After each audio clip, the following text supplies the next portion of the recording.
right, everyone. Are you ready for another exciting episode of the Rotgoons? Yay! He said the thing. He said it. I can't believe Zoran did a title drop. I did the title drop. Look at me go. It's branding. Even That's branding. the name of the show. I get the logo in the middle. I get the logo in the middle. That's the name of the show. That's the name of the show. He did it. He said it. That's the name of the show. Points at the WrestleMania sign. Points at the WrestleMania sign. Anyway, hi everyone. Welcome back to another exciting episode of the Rotgoons. And also welcome back to Cabal. Woo! You're still dead. Yeah, you're still a corpse. You don't even have to do anything. You're just a rock we're carrying around and like trauma dumping on. We're working on it. We're working on it. I'm a pet rock.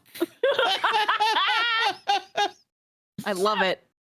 Of course, it's always good to see you back, but we are a tabletop RPG show. We currently play Pathfinder 2nd edition. If you like everything that we do, get all the awesome assets we do, and support the show, and everything is, you can help us out at twitch.tv/narrative declaration, or you can help us out on patreon.com/narrative declaration and listen to us on our YouTube channel, podcast feeds, all that other stuff if you want to enjoy the show that way. But of course, the ones that bring you the show are always the amazing players who bring you all the funnies, all the laugh, and all the entertainment. Starting off with Minerva. What? You're the coolest, sweetest dude. What the heck? My name is Minerva, aka Party Demoness. You can find me on all social medias with that name. I am a full-time problem over at Twitch and Twitter. Don't you laugh at me, it's true. I really like that. That's really good. Sorry to interrupt. No, you're good. But yes, that's where you can find me. I mostly do, art and video games and stuff. But yeah, I'd love to see you over there. And I play Grey Crocus, the level 5 Null Ranger. And of course, next up, we have the ever ghostly Cabal. Hello. And chat, no, it's not a Pokeball. My name is Cabal. Oh God, it's been so long since I've done this. It's been an entire month. I've lost it. My name is Cabal. I am This is Cabal. He's a leader of the Shadow Money Wizard gang. He loves to cast spells. I'm gonna morb. No, but my name is Cabal. I am a horror streamer, a voice actor, an artist. You can find me on Twitch and Twitter. And I am playing. Well, I was playing Kaleem Shabura, the level 5 Ghost Magus, if he wasn't dead. Oh, no! Yeah, unfortunately. Yeah, unfortunately, you expired. So, next one who are alive, a resident little guy, Froggy Luck. Hello, I'm Froggy Lock. I am a professional artist and live 2D rigger and a variety streamer here on Twitch. And today I will be playing Beetle the level 5 Kobold Investigator, who is alive and well. For now. Not saying that for any particular reason, just thought that was a neat little fact that I'm a Beetle's alive. And the Game Master will also add on for now. But of course, the one who will probably help you stay alive, the wall of the group, is SaltyJub.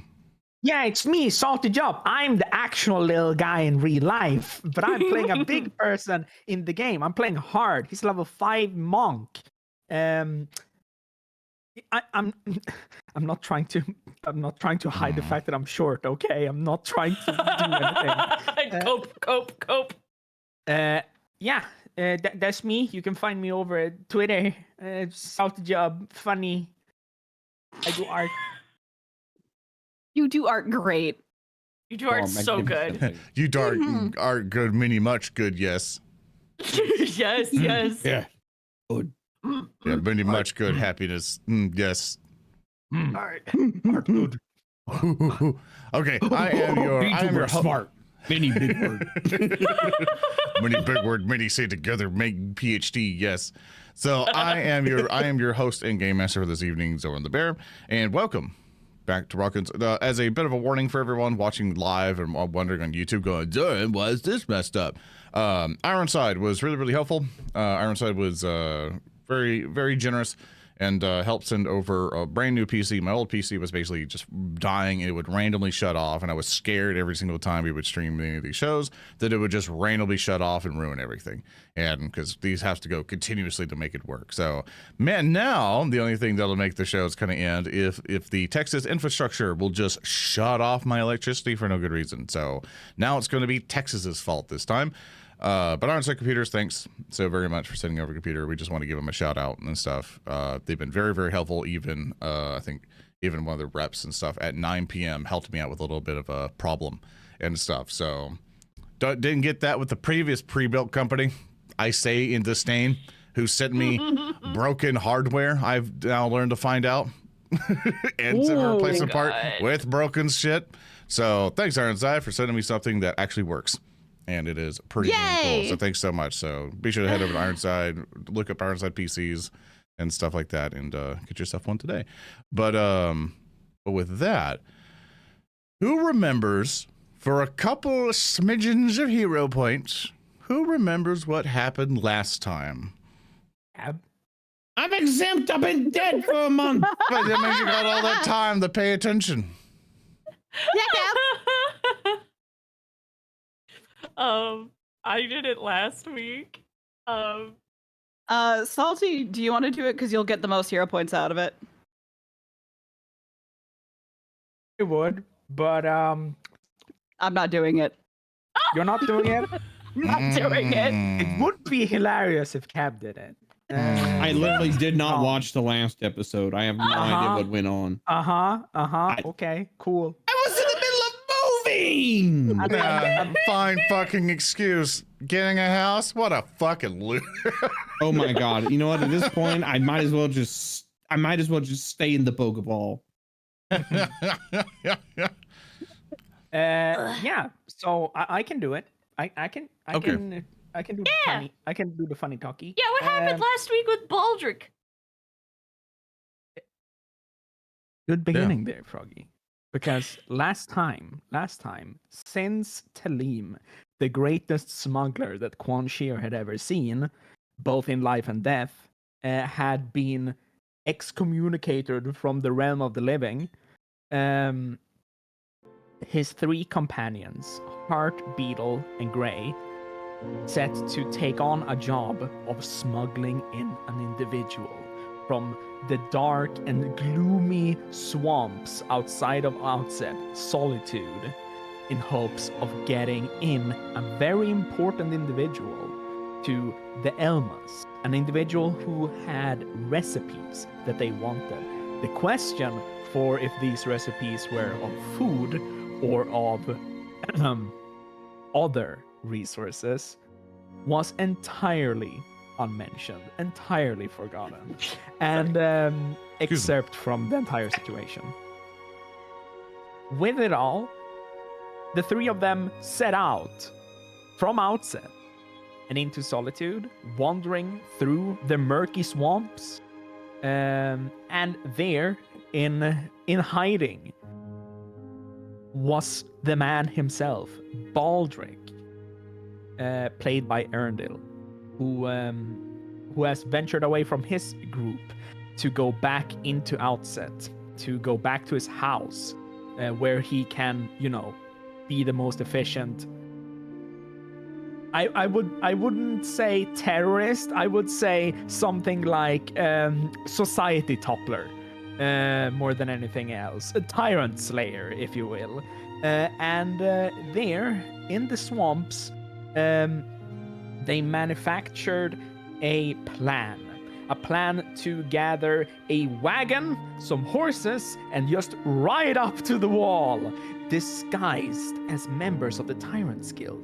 Everything went pretty well, except for the fact that, of course, in true narrative declaration Rotgoons fashion, we can only crit and crit fail, and therefore the entire situation became a crumbling mess, as our beloved Hulky Crow from Rotgrind also appeared as one of the lead guards. There, together with an inspector that had arrived, some things started to become obvious, that the Rotgoons in the wagon, no matter how well they presented their deals, were not actual members of the Tyrants Guild. And in such fashion, Baldric, who had been a part of making this wonderful little plan, stated the secret word, the code word for in case battle should begin, which was popcorn. He slammed his explosives into a bunch of people, including some skeletal guards, and within due time, they were all vanquished by the goons, forcing the investigator to forge some papers for them under threat of their life, and not just their life, that their entire existence would be ruined. And then they just went back in, got the recipes from Baldric, and then they went back home. And that is about what happened last session. Okay, good enough. Clap, clap, My clap. tail also. My Good. tail got set on fire for no reason. I still don't know how that happened. Oh. What happens when you roll that one? Don't let it Yeah. happen again. Just don't do that. Yeah. Okay. This is what happens thanks, when you thanks. let amateurs smuggle. Yeah, just stop. You. Don't let it happen again. Don't let it happen again. This is what happens when amateurs smuggled. Man, that's tough talk for a dead man. A double So dead you man. have been dead the entire campaign. I said double dead. I'm doing it from the grave. What's your excuse? But excellent recap, Salty. That will award you 2 hero points. Oh, yeah. And I've fixed the bit bars now, so chat, if you now do bits and hashtag stuff, new computer, so try to get everything transferred over right. It should be working now, and also to Tellem. So if it looks Nice. broken, just at me in chat if you don't mind. But with that, it's time to continue. Yes. So, as you all have been traveling back into the city of Outset, we'll use this map because this one has everything labeled. That as you guys continue on to the city of Outset, making your way over to the Pons Pilaster, you all remember the guy that tried to write in code that Baldric figured out, right? And he threatened his life and everything. Seems he wasn't as himself going forward. As you guys are kind of walking in, you notice a lot of people are not on the streets as you're walking your way past the Squire's Pilaster back home to the Pons Pilaster. Everything seems just a little bit empty, really, as you're going through. But I'd like to kind of recount for everyone real quick, thinking how everyone's been thinking about the campaign so far, pretty much like their journeys as they've been continuing through. And I'd like to start with Hearts. Heart, a lot of things have been happening. A lot of things have been occurring here in the city of Outset. You've been able to get some money. You've been able to get hand wraps, all sorts of stuff, but something's just been eating at you in the back of your mind. What's Heart thinking of at this moment? Like in summary, Heart thinking about everything going on right now. How's Heart feeling as you're going back to assumingly Elma's? Heart's goal has been from the start to become famous, more or less. This is the first ever place that he's been that is not his home. And if anything, Outset hasn't become a home to him. It's a field of opportunity.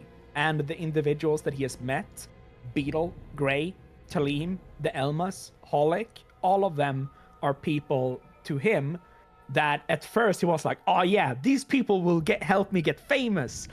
But something human in him is drawing him to a weird conclusion, to him at least, it's weird, that he maybe doesn't want to be famous. Maybe he just wants to be with these guys. Maybe he's fine with that.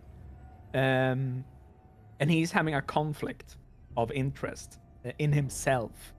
There's two parts of him that are pulling in two different directions.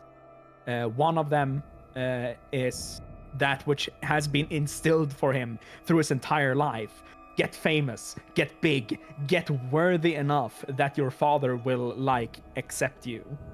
And then the other one is like, but do you though? Do you need that? You have been pretty happy recently. Everything has been going well.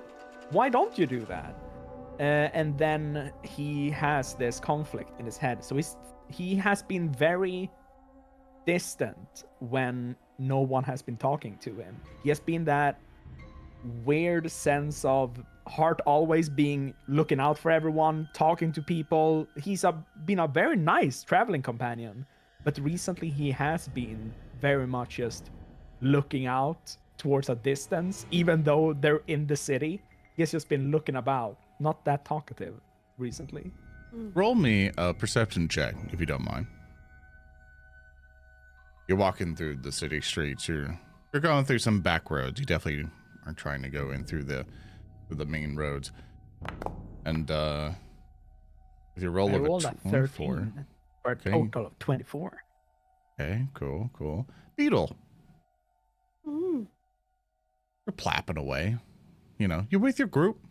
You've just left Baldric, and you're on your way back home. What's Beetle thinking about? Maybe, or Beetle talking to him at all? Recounting anything? Beetle feels really, really good about it. Beetle feels really, really good about their work. That was so smart of Baldric with the note. I never would have thought to do that. Or, well, maybe I would have, but I wasn't really planned for everything to go down south. And the way that Baldric really handled everything, Baldric's really, really cool. And I love that he loved my sandwich. Do you think I could hear, you couldn't see, but he was licking his lips like when he was eating it. So that tells me that it was pretty good.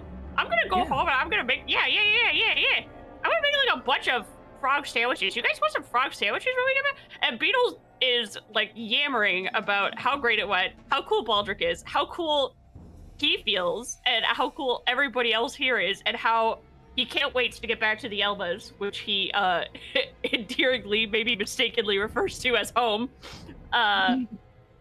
He's like, yeah, when we get back there, it's on. It's frog sandwich time. And he is craning his neck, looking left, looking right, looking at Gray, looking at Hart, not fully paying attention to anything else in this moment, because he just feels like, job well done. Time to celebrate with some frog sandwiches. Don't say remember the frogs are people. Stop. Of course I remember. Okay. Roll me a perception check, Beetle. Absolutely.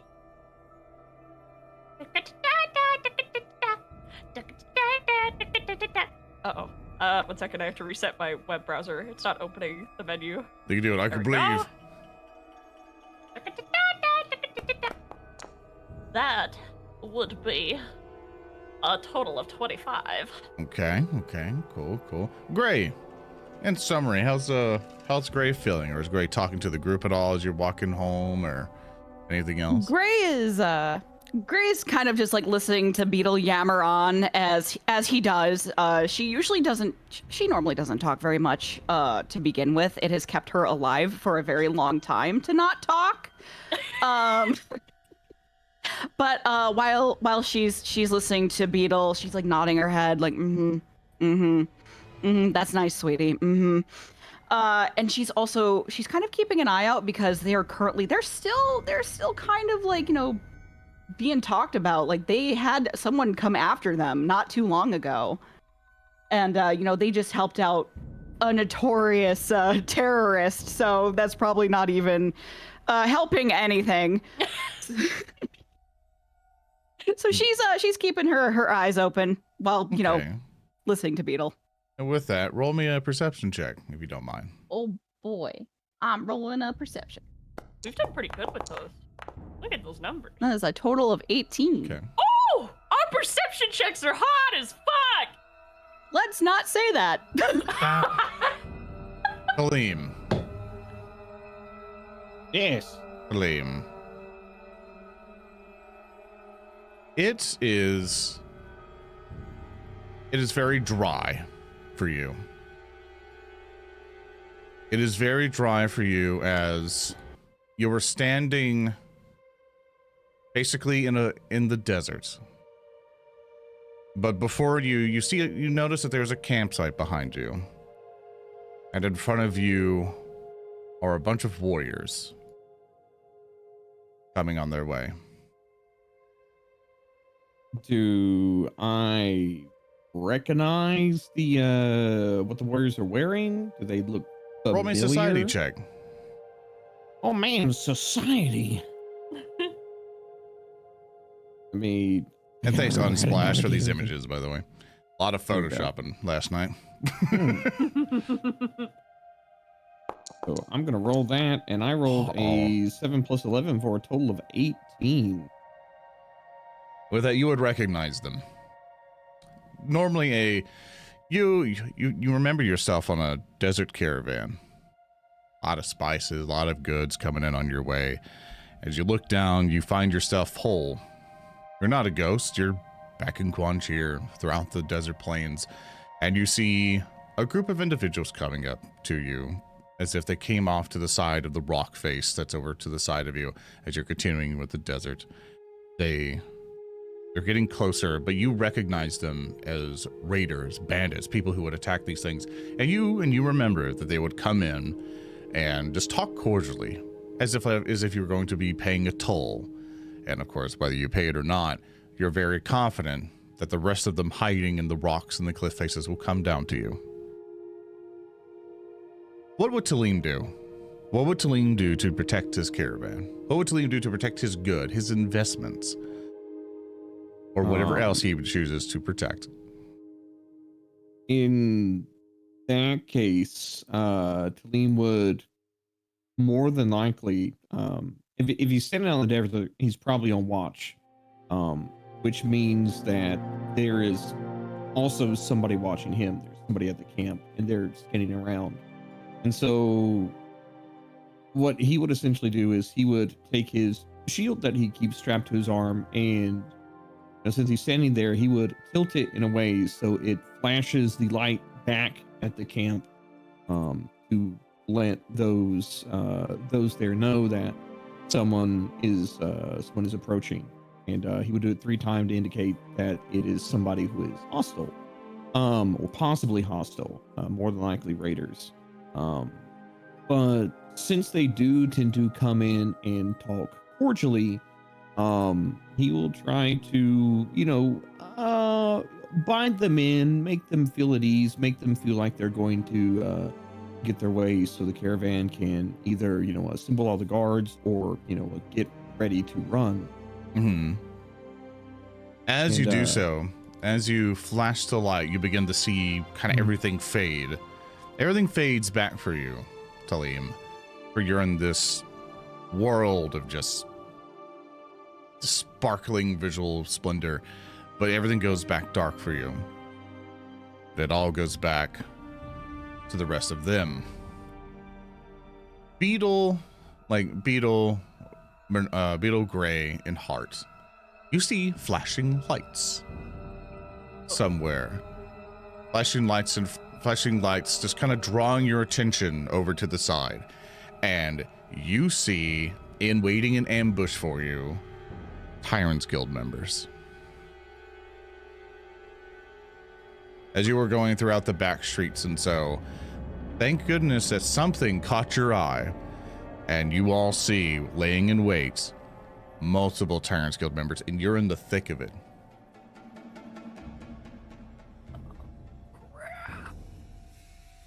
Grail will just kind of like hold her hand out a little bit in front of Beetle, just kind of like slow him down a little bit. Yeah, Beetle stops talking, notices what's going on, sees the lights, and then sees the Tyrant's Guild, and he sucks in a sharp breath and grabs Heart by the fluff on his little ankle guards, and he kind of like shimmies backwards, boot scoots over to the wall of a building to try and get them all in the shadows, and he crouches down low, which is super redundant. And become bold. Would we be able to see any possible way around this situation, like around these Tyrant's Guild members? Well, with your perception check that you did before, because of someone who helped. You basically are looking around that you now have the ability to try to get headway. They got you surrounded. As you basically walked in, peer into the mill, but they haven't pounced yet. But even you, I can kind of see one of them just like trying to very silently get his weapon out and ready. Another one seems to just kind of like getting into position to like dash out and try to like either grab one of you or to try to capture you with a net. Another one's got like a crossbow kind of aimed on top of a rooftop. It's a good chunk of them.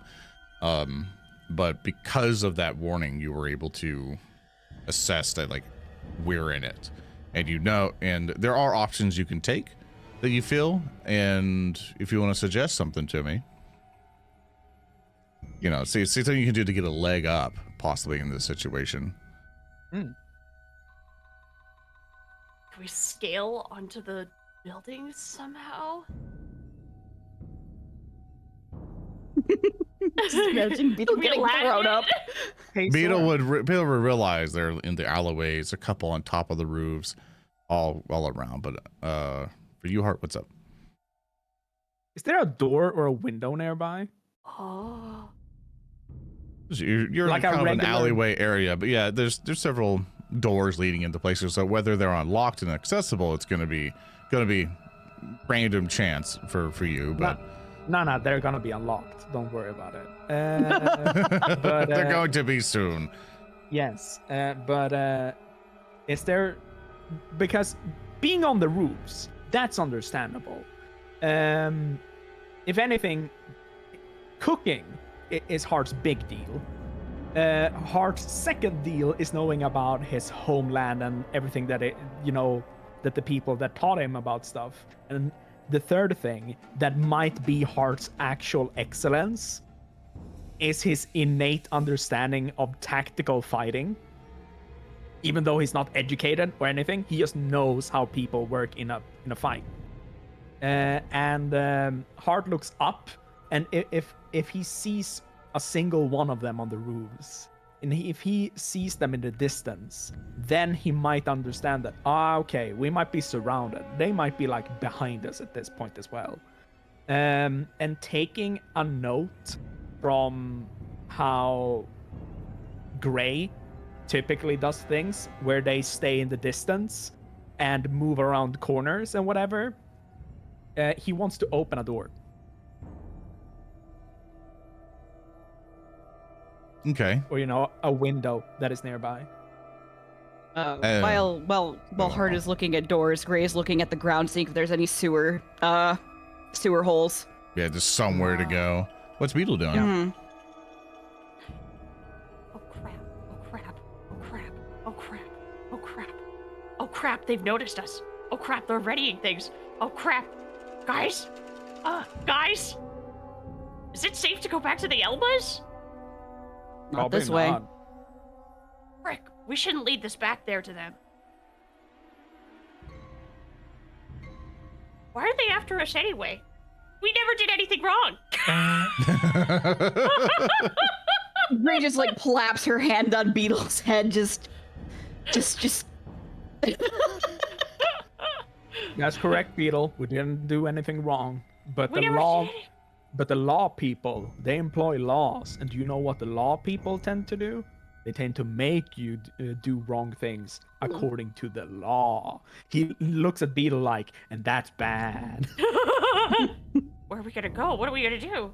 What are we gonna do? Down or Look- through. Down Yeah. or through? Hart. Down or through. Beetle's going to start trying to help Gray and Hart find a way out now that he's on the same page. Roll me a perception check, Beetle. Yeah. As Hart is also looking around.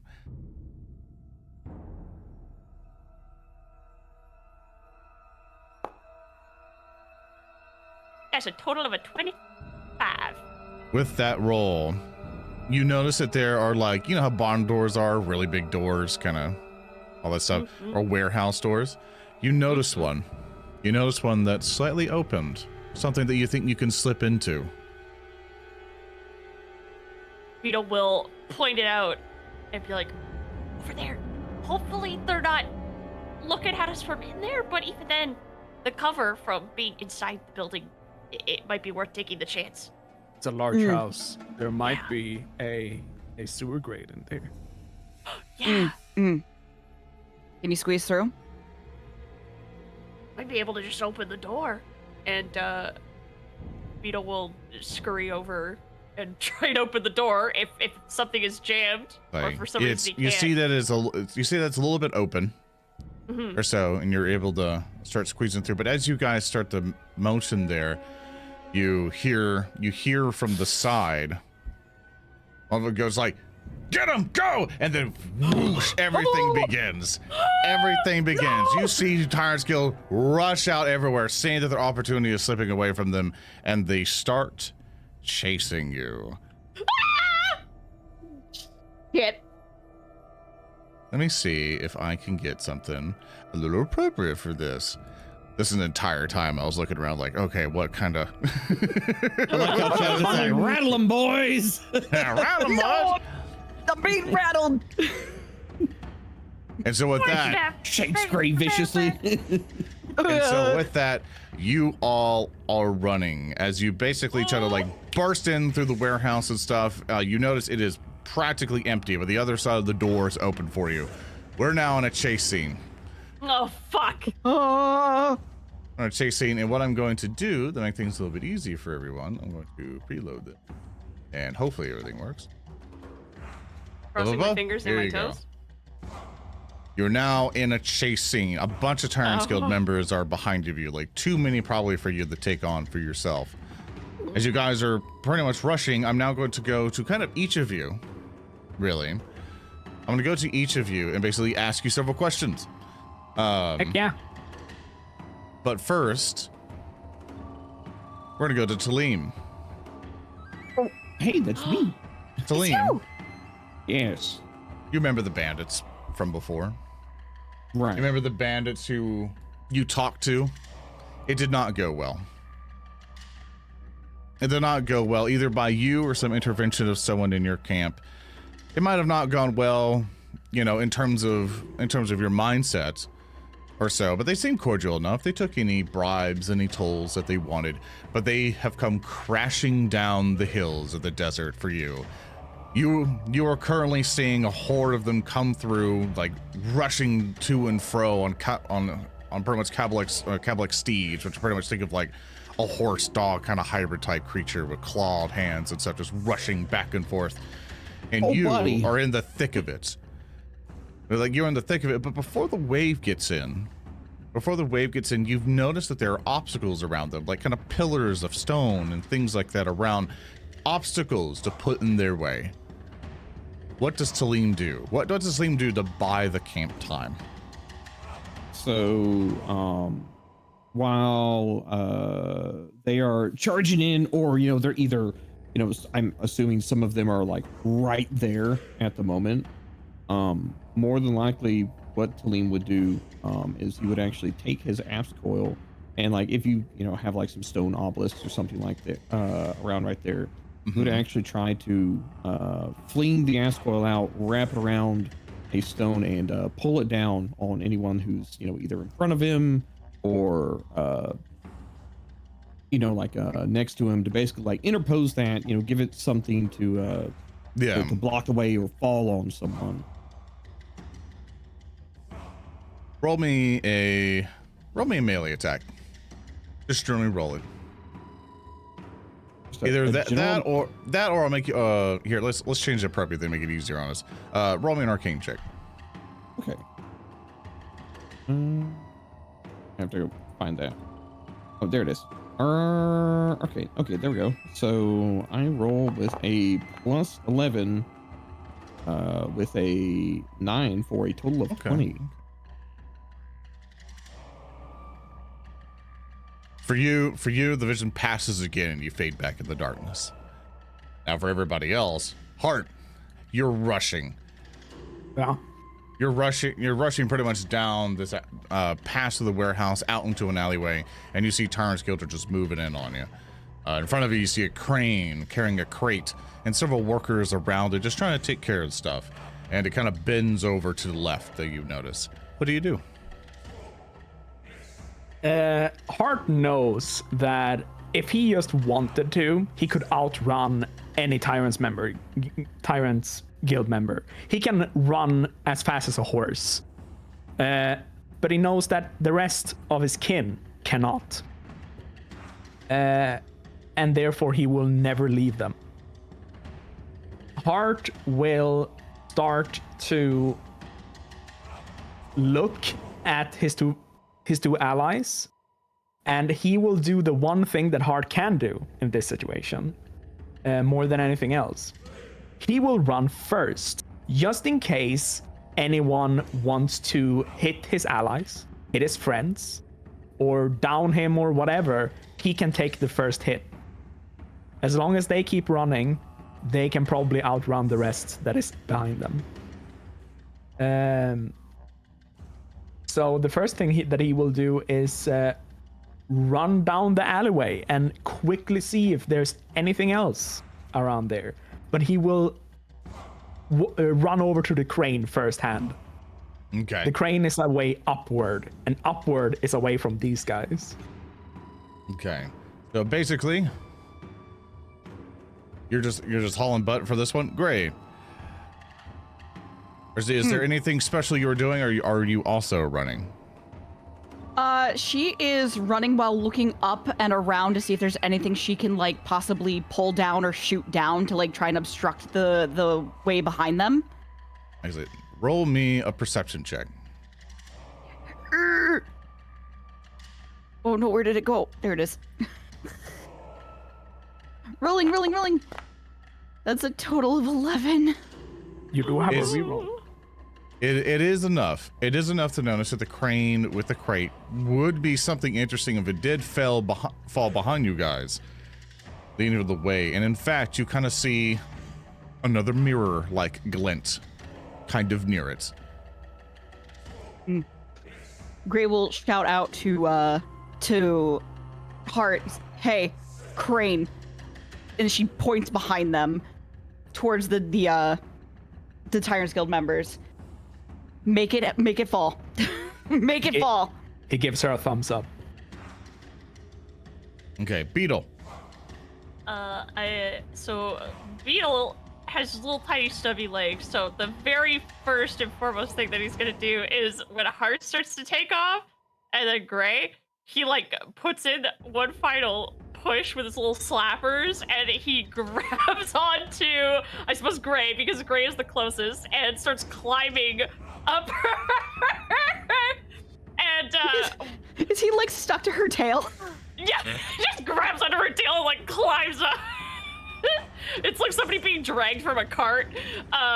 Once he can finally get up on either her hunch or her shoulder, he tries to stabilize himself and get out his crossbow.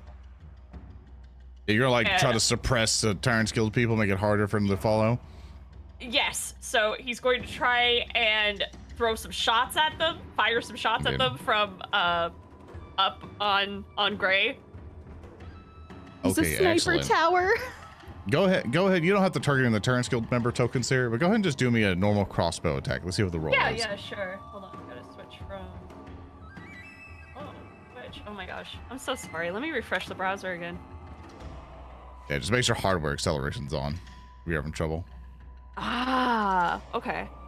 Like if you turned it off to, I don't know, share a company's bad decisions of their streaming service, you know. That might, you know.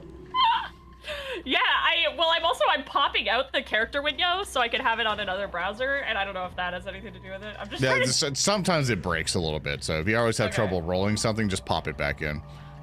There we go. Now it's letting me change to two-handed. Okay, so he's got his crossbow in two hands. I'm gonna take a shot. Take a little rolly roll. That's a nat It's a nat 20. Nice. In fact, you'll see basically one of them like go right through the mask of one of the Tyrant's Guild members, through his eye. Bam! You kill one as it goes by. Like, they got two! and they're chasing you down this alleyway with more fervor. You made them go faster, but you've definitely made some of them go, that dragon's got aim! Who gave that dog a gun? Oh my god, perfect, awesome.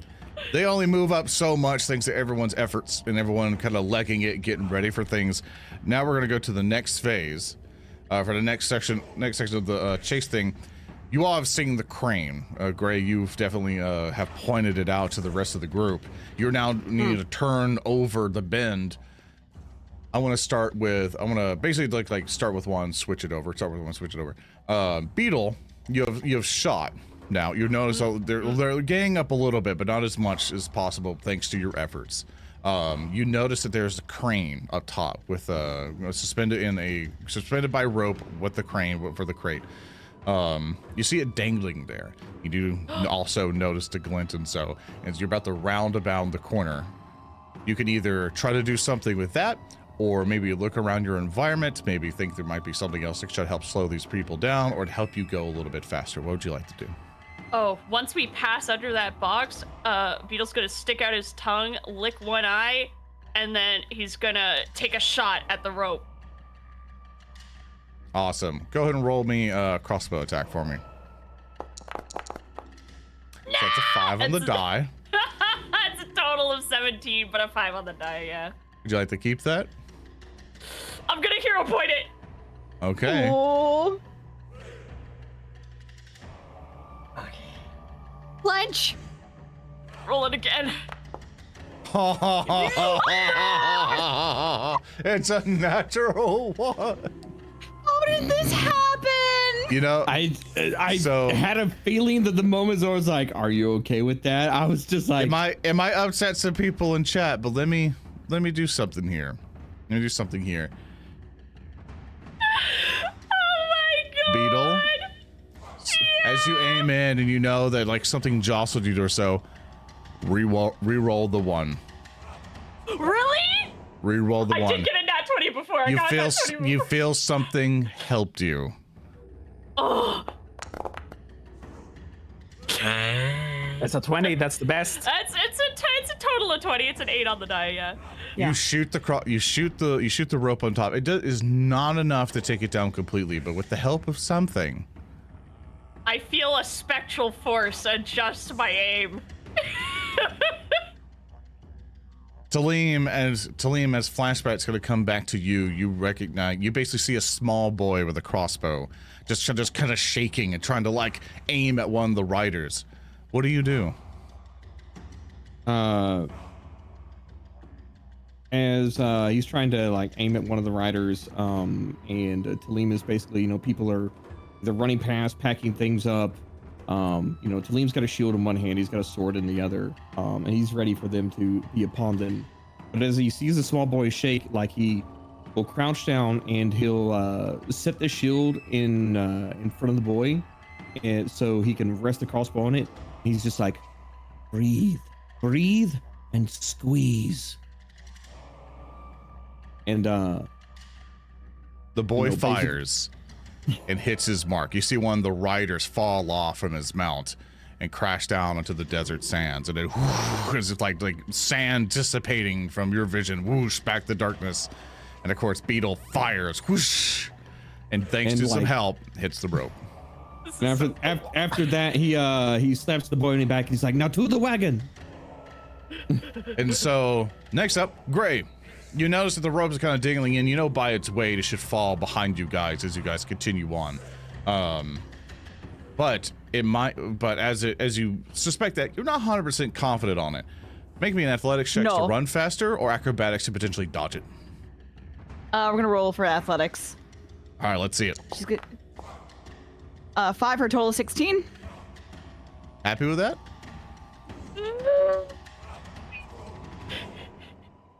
The last time this happened, we got a 1. But what are the odds of us getting a 1 again? We just rolled a 1. Why do you say these things? We just rolled a 1. What are the odds? Okay. I'm dead. I'm going to use my hero point. Yeah. Let's go! Oh, That is a total of 15. It's worse. It's Oh worse. my god. Okay, I'd like to formally apologize for encouraging this behavior.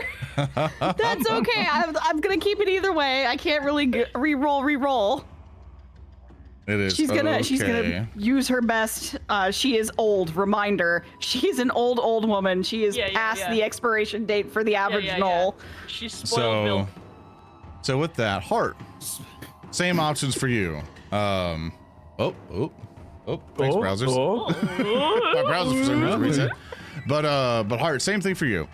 You can either run faster, basically with an athletics check to kind of get past the crate that's soon to fall.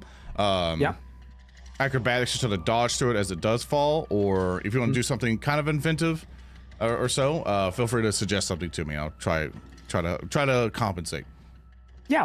Soren, as they are running and this crate starts falling down, there's one single thing I want to do with it. Like one, there's only one. And if it's not doable, I will just run. And that is that I want Heart to grow bigger and catch the crate and just toss it to the ground. As it will be probably enough bulk for him to just hold on to like a regular object if he's large. I want to catch it. Okay. Roll me athletics. Heck yeah. I grow big and I catch. I roll a 7 on the die for a total of 21. Would show a 7 on the die, but my thing died. 1 second, chat. Oh no! It's not computer scuff this time. It's browser scuff. Or is it having a hard time? There we go. Let me do that. All right. So your roll was a 21. Yes. You catch this thing because of momentum and how heavy. This is a lot of heavy stuff in this. Lots of building materials. Oh yeah. Not enough to really like throw it at the group. You're able to like direct it with directing its energy. You go whoosh, down on for it, and you crash it into the ground, and you succeed passing by. Yeah. Further down, I will move you all past here as you guys go. Can I be big now? Put yourself as big. The Terrence Guild members rushing up here, but they seem to be having a harder time moving up to you. Thanks for all the obstacles you've put in their way. Good job, team. But another element comes in. No. Chat, you get to have some fun today. No. If you two would like to do some awesome stuff, you know, you can go to twitch.tv/narrative declaration. Chat, you need to do me some voting, okay? You need to do me some voting. So what I'm going to do, I'm going to put up a little poll thing.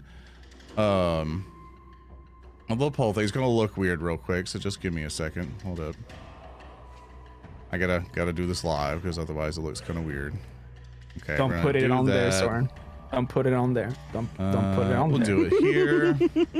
And then I will say, so chat, you see a different perspective. Okay, chat, you're part of the game now, chat. You're now playing with me. You see a different perspective. Players, if you look in my preview of OBS, there's a crosshair. Oh. There's a Oh. Oh no. What? Oh no. What? There's a crosshair that is looking around for a target. And what I would love for chat to do, are you kidding me? Vote if you don't mind. Are you kidding me? Oh no. Please vote to see who gets shot at. Is this the person who saw us through a lens in the wild? Okay, thank you. Holy shit, it was just threes for a really long time, and I took that personally. Hey Soren, is this the same person that saw us through a lens scope in the swamp? I could have some correlation. Okay.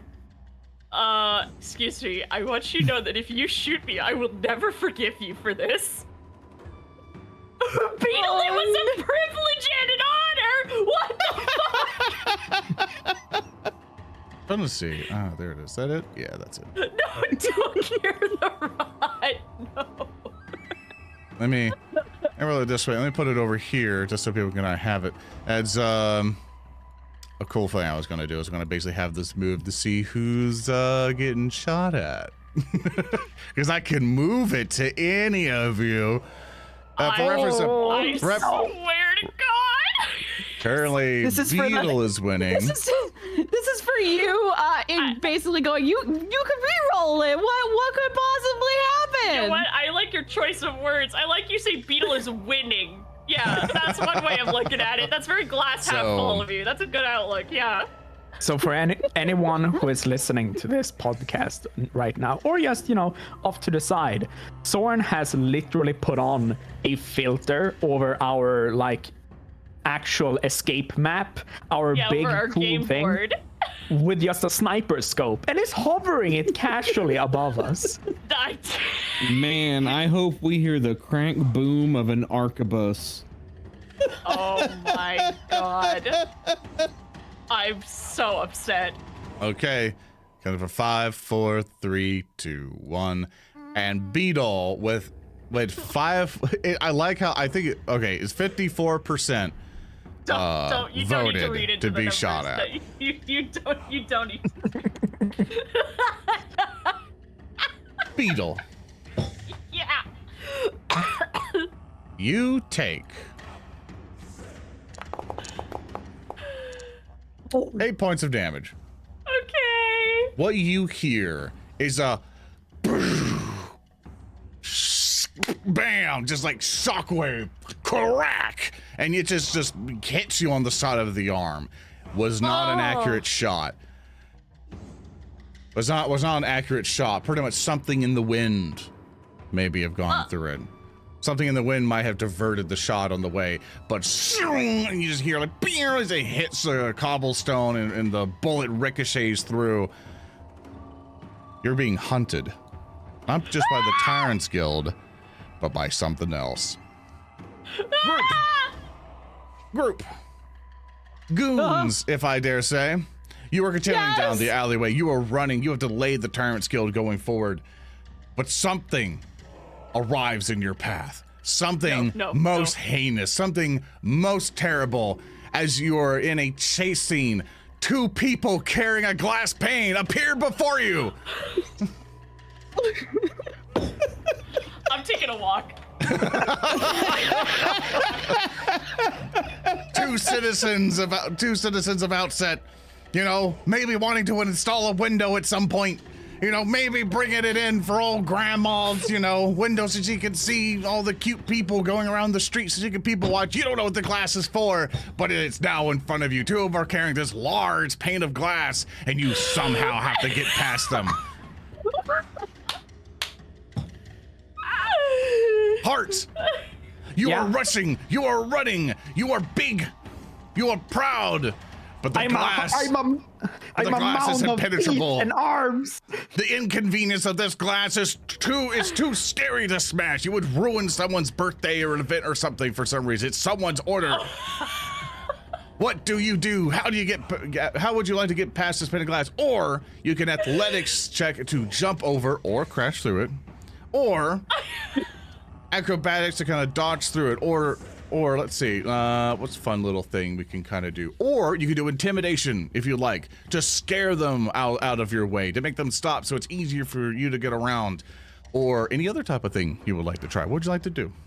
Just pick up one person on one side and Gray pick up the other person and they just set them aside and then we keep running. Like a little pause, and put them down and then keep running. Props to you, Soren, for the incredible whiplash between "you are being hunted" and then 2 guys with a glass pane walking across the street. We can pray someone clip that, please. We're already wanted for so much. We can't add property damage to the list. Soren, as Heart is so big and it's just a racking body of arms, smoke, and teeth, he wants to bellow out a terrifying scream. Since I have the intimidating glare feat, I don't need to share a language with someone that I am intimidating. So he's just running down the street as this mass of arms and teeth and screams. So I want to do that thing that you mentioned. I want to intimidate them to get out of the way. Okay, cool. As you do that, it's okay. Yeah. As you do Sorry that, about that. let's see. No, it's okay. I should have spoken a lot sooner for this one. As you roll your intimidation and begin to yell, what do you yell at them as you're charging through? Due to the intimidating glare one, he's just screaming an inhuman bellow from something that shouldn't exist. It's like a Dark Souls boss roar. Cleric beast fight begins now. Yeah, cleric beast. So with that, you go like just give it at them or something. I don't know what the fuck you do. Yeah. Score didn't like that. Mike. Way too dank. Way too dank. So basically, as you do that, they freeze a little bit, and you're able to whoosh get past them, and you are now on the other side. Good job. Mark Tellem. that for Mike Peak. Yes. Tellem, you're alone in the desert. You're alone in the Except for desert. two men who appear carrying a pane of glass. In fact, what you see before you, though, is sort of a prism, something that is perfect, something that is stuck in the sand on your travels. You are covered in blood. You're covered in blood. Your supplies are running low. Your foot trails last all throughout the desert itself. But you come upon a mirror, a prism, something like a pane of something that is perfect sticking out of the desert itself. And as you look into it, you see people rushing towards it. It's very fuzzy. It's humanoid features, just like rushing at this thing. One of them, like ghostly figure, like whoosh off to the side of it. You feel that you can commune with this in some way. You feel that you can interact or somehow reach out, not fully, but something compels you. Something indicates to you that you can do something, or you can simply move on.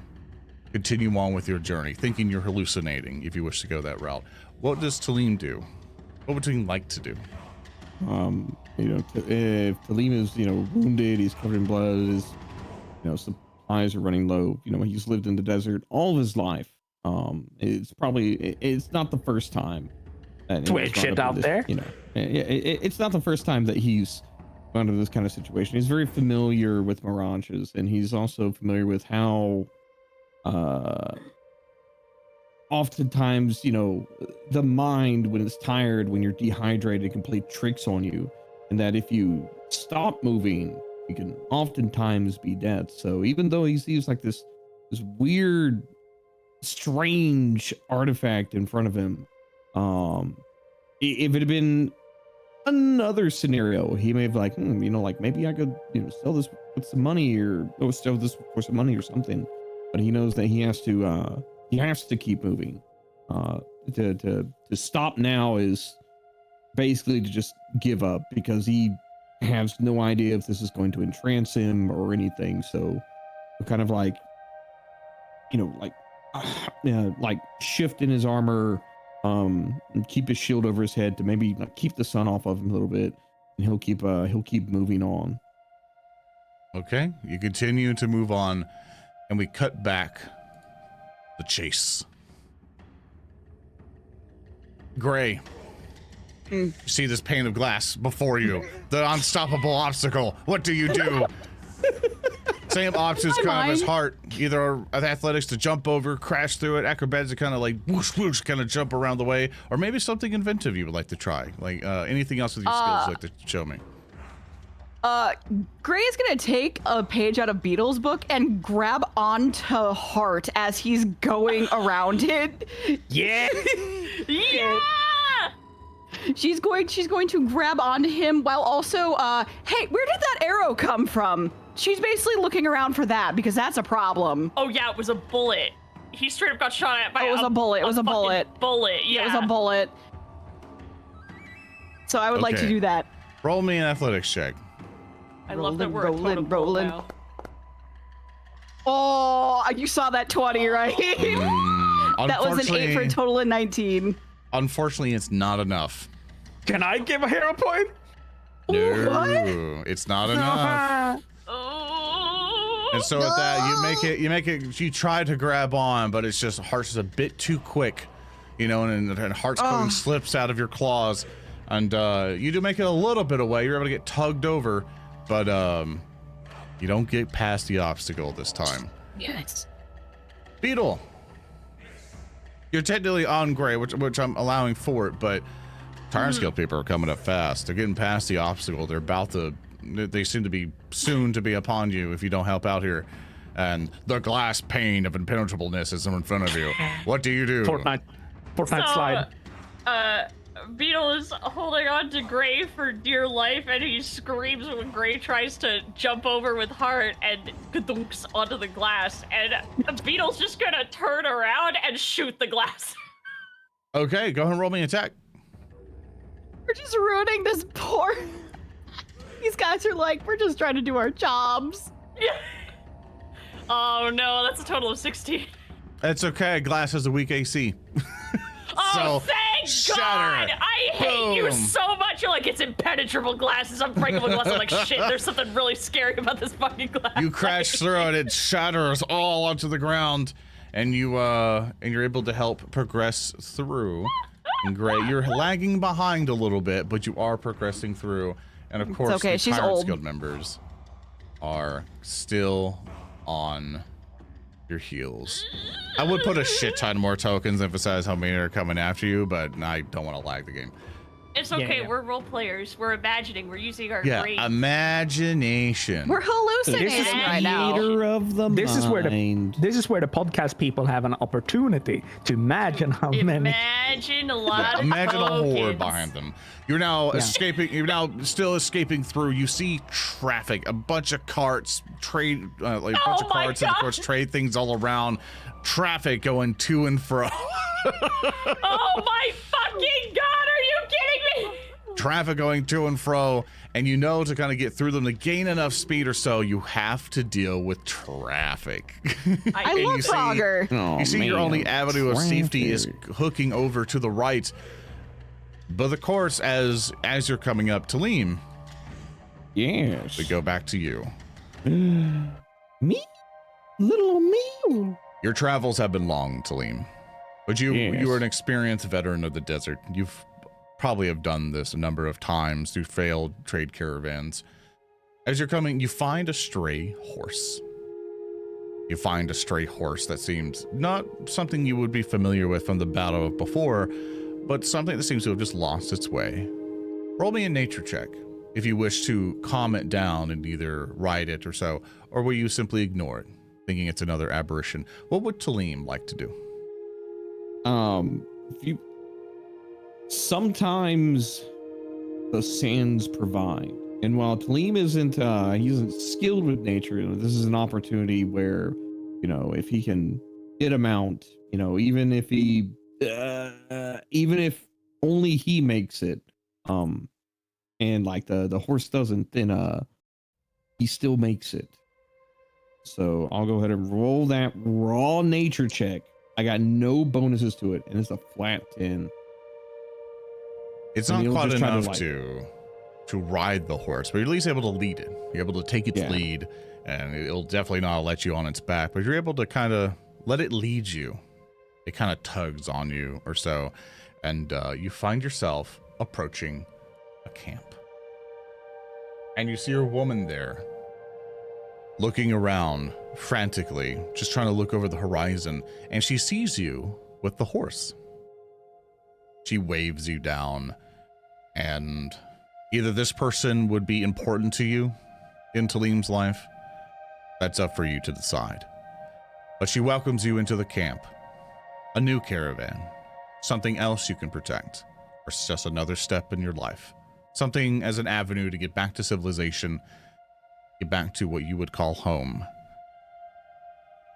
Regardless of your interactions with this individual, either just passing in just a minor memory or something major, it ends. The vision fades, and we go back to the group. Heart. Yeah. It's frogging time. Bunch of carts and stuff in front of you. You notice that going straight across is not much of an option, or taking over to the left is going against traffic too much. You feel that you won't be able to make much ground and get caught that way. You feel most of the flow of traffic is going over to the right here. Obviously to navigate through this stuff, or even go past all the stalls and everything, navigating that. And I did put a bunch of tokens on here, but imagine it's crowded. A bunch of people are here. You know, this is a bizarre kind of market road market area. day. Yeah. So how would you like to approach it? Would you like to athletics checks to try to like rush through it all, trying to keep pace with the horses and stuff and try to go into the flow of traffic? Will you acrobatics to try and dodge all the people, the traffic and everything going through? Would you like to do a nature check to try and, you know, be friendly with the horses, try to divert them from your path going forward? Maybe another intimidation check. What would Hart like to do? Soren, last time it didn't work out that great. Well, so you know, different. I understand your skills may not be, but I do different kind of DC results for each. So to give you an opportunity, Art doesn't have good like interactions with a bunch of people when he needs to race down a lane. If it was up to him, he would just rush through it all, trample anything in his way. But at this point, he sees an opportunity, a tactical opportunity.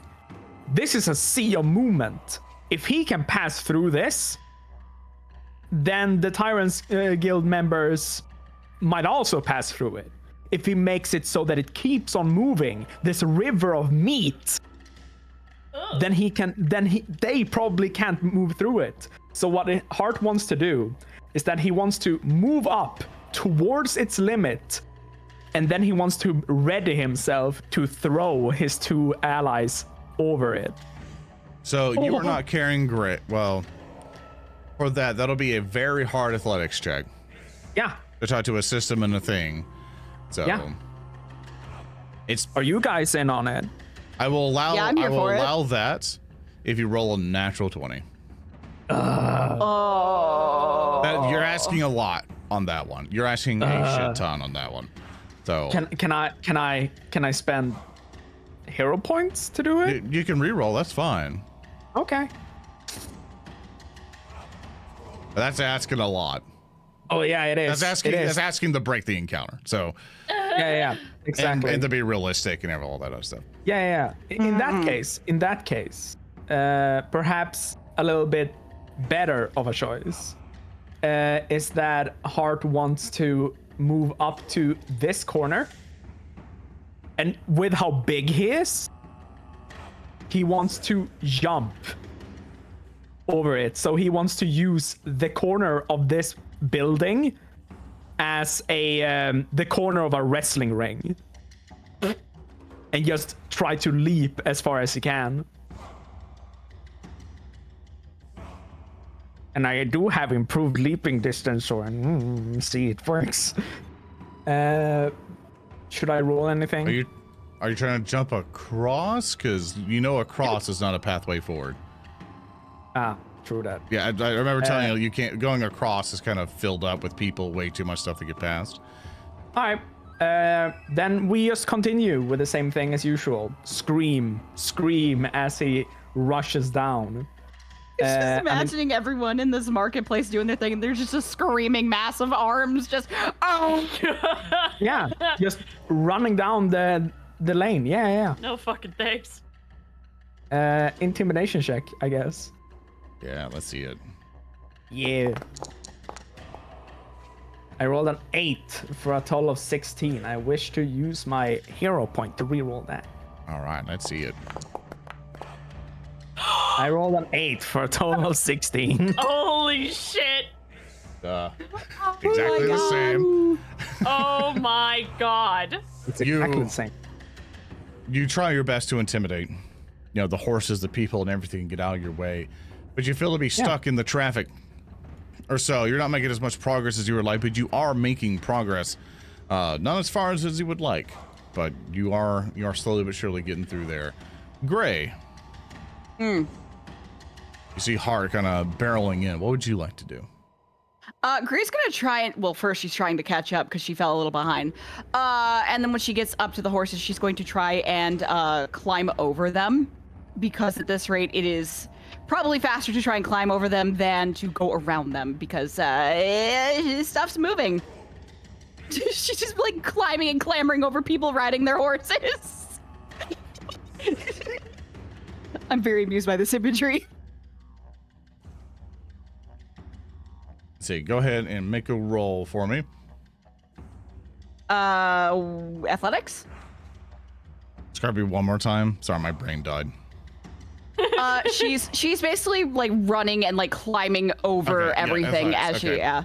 I was sitting here, I was like, I forgot a detail. Is it acrobatics you're trying to do? Or okay. That's a 19 for a total of 30. You make it just fine. In fact, you make so much progress that you quick succeed. And you're able to pass by Hart, making it through further down the lane of traffic. Beetle, Tyrant's Guild's right behind you. I understand that you're like kind of riding on Gray, but I Yeah. to kind of He work. could have fallen off. Yeah, He could have, like with the glass and everything. And because he does fall off, something very strange happens. You know, when your adrenaline kicks in, when you're genuinely scared of something, and you can take off like really fucking running, and you kind of surprise yourself. That sort of vibe happens to Beetle, except he doesn't just surprise himself because he's running very fast, but he surprises himself because he feels his back crack and the back of his shirt tugs out and tears, and little tiny draconic wings are suddenly pushing him forwards as he takes a long jump. And I would like to try and jump 10 feet ahead of the Tyrant's Guild. Oh, is that the new feat that you got? That's my feet! I've got winglets! Oh, level 5 feet winglets. I've got little level 5 winglets! I've been waiting for a moment like this to pop them out! He flies point. now? He flies now. Absolute winglet. He Alright, said let me just... again. Okay, so it's an athletics check. Yeah, just go ahead and roll me athletics. Here.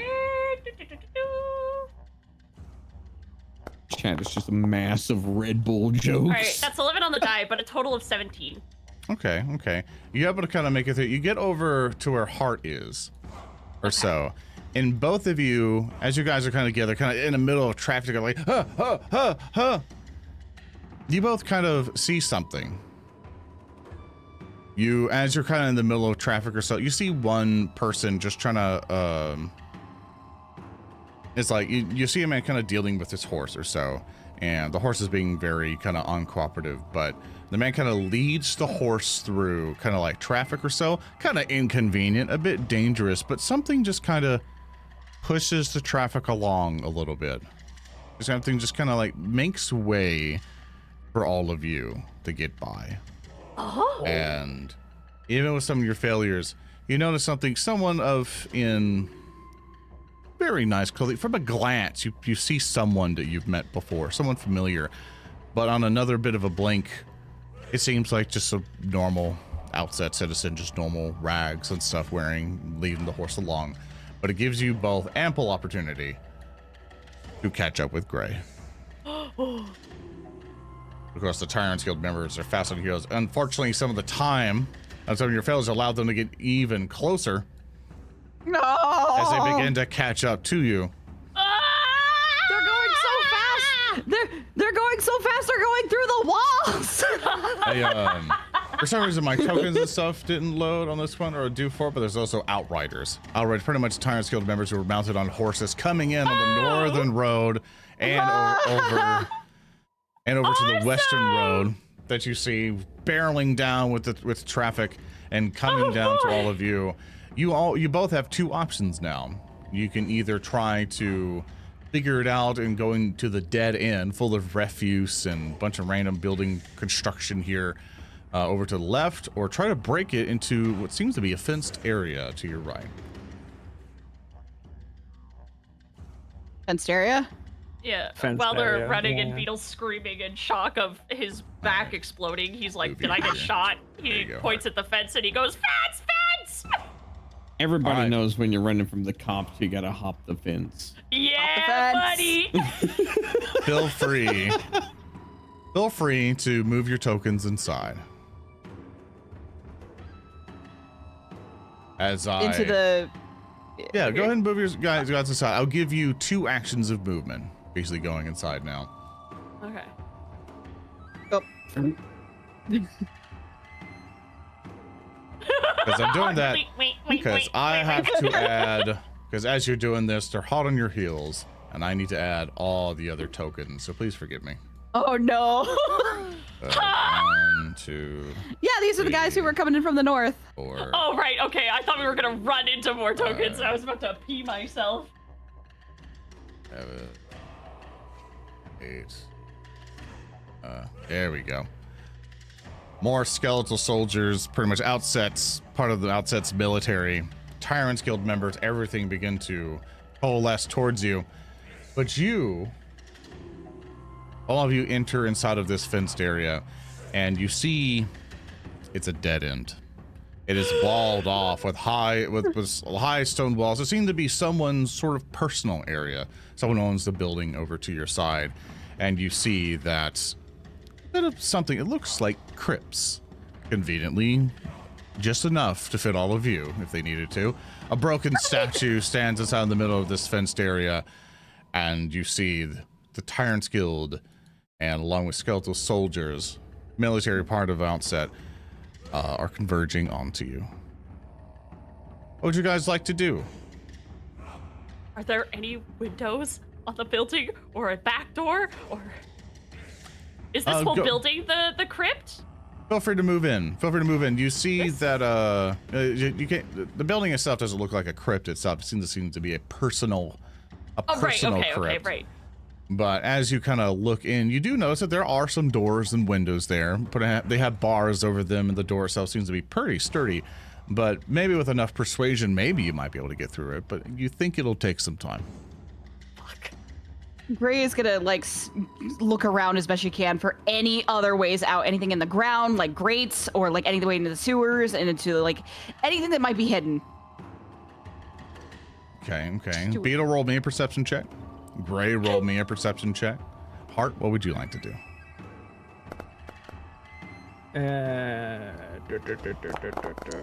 I think that Hart would do. Hart would, at this point, ready himself to defend his allies, and just turns around and screams at these people. To try and intimidate them the best you can. Yeah, pretty much. Enters mountain stance, becomes stone-like. A clay shroud enshrouds all of the arms as he screams. We're gonna do it this way. You see, they all begin to approach the metal gates, all of them with weapons drawn. You see that the skeletal soldiers will have longbows ready. You see a lot of the Tyrants Guild debasers, shields up, ready to take care of you. They seem to be tipped off about how dangerous you are. They don't seem to be fooling around this time. For some reason, they have a suspicion on how to deal with you. And so Peter. we're going to do this in one way, if you don't mind. Roll me initiative if you don't mind. Sure. The big initiative tracker here, chat. So forget, I'm just not going to show it just for the sake of real estate, if you don't mind, chat. Total of 15. Yeah, and I rolled a total of 20. And you can do perception or the thing you wanted to do, like heart, if you wanted to do intimidation. Whichever one's highest, honestly, is your benefit. I went with 20. Okay, that's I fine. rolled it already. All right, we're gonna do this, this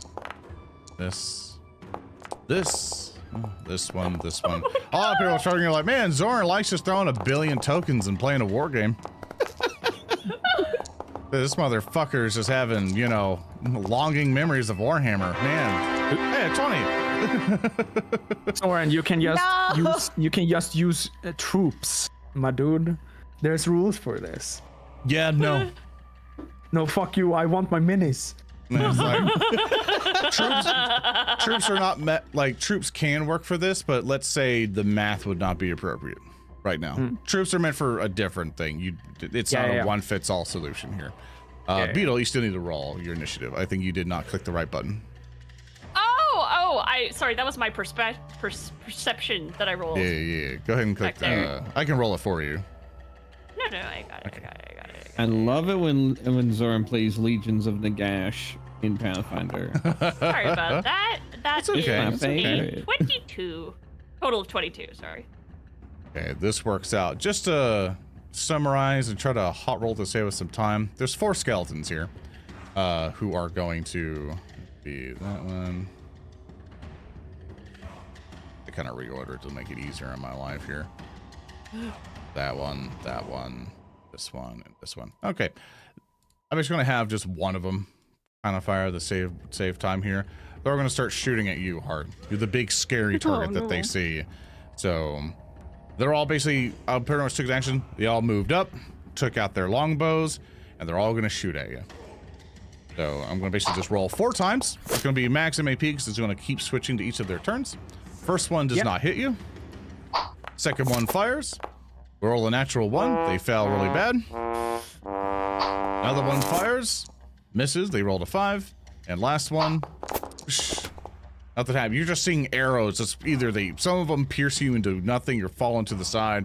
You're seeing volley after volley after volley. Beetle. Yeah. You see another group of the skeleton soldiers ready longbows to fire. What would you like to do? I would like to start fucking Jimmy jangling the doors. I would like to run around and wherever the door is on this building, Beetle's trying to open it. Beetle's. Absolutely. Go to any side of the building there. We'll just count it as a door. And Okay. And let's say you find a door. You can either try to bash it down, try to do some athletics checks with it, or just start hitting it with a weapon to see if you can damage it. But you see they're fairly sturdy. It might take a lot. If you have thieves tools, you can try to do a thievery check for me and try to lockpick it open, because as you jiggle and you see it's locked. I bet to leave would have these tools. No, I'm going to switch over to my Giselle and start shooting like the doorknob and the lock. Okay, roll me a tech roll. Yeah. Yeah, roll me a tech roll and then do some damage for me. Okay, so that's a 21 on the attack, and then damage. Oh my god! Okay, go and you hit the thing. It's all like wood reinforced with metal and stuff like that. You made a dent into it. You're smashing into this thing, but you moved, got your gun out, and then you fired. Heart. It is your go. Okay. Since all of these weirdos seem to use ranged weapons to make this fight way more one-sided, I'm gonna just see here real quick. I want to move up here. Hey, Soren. Uh-huh.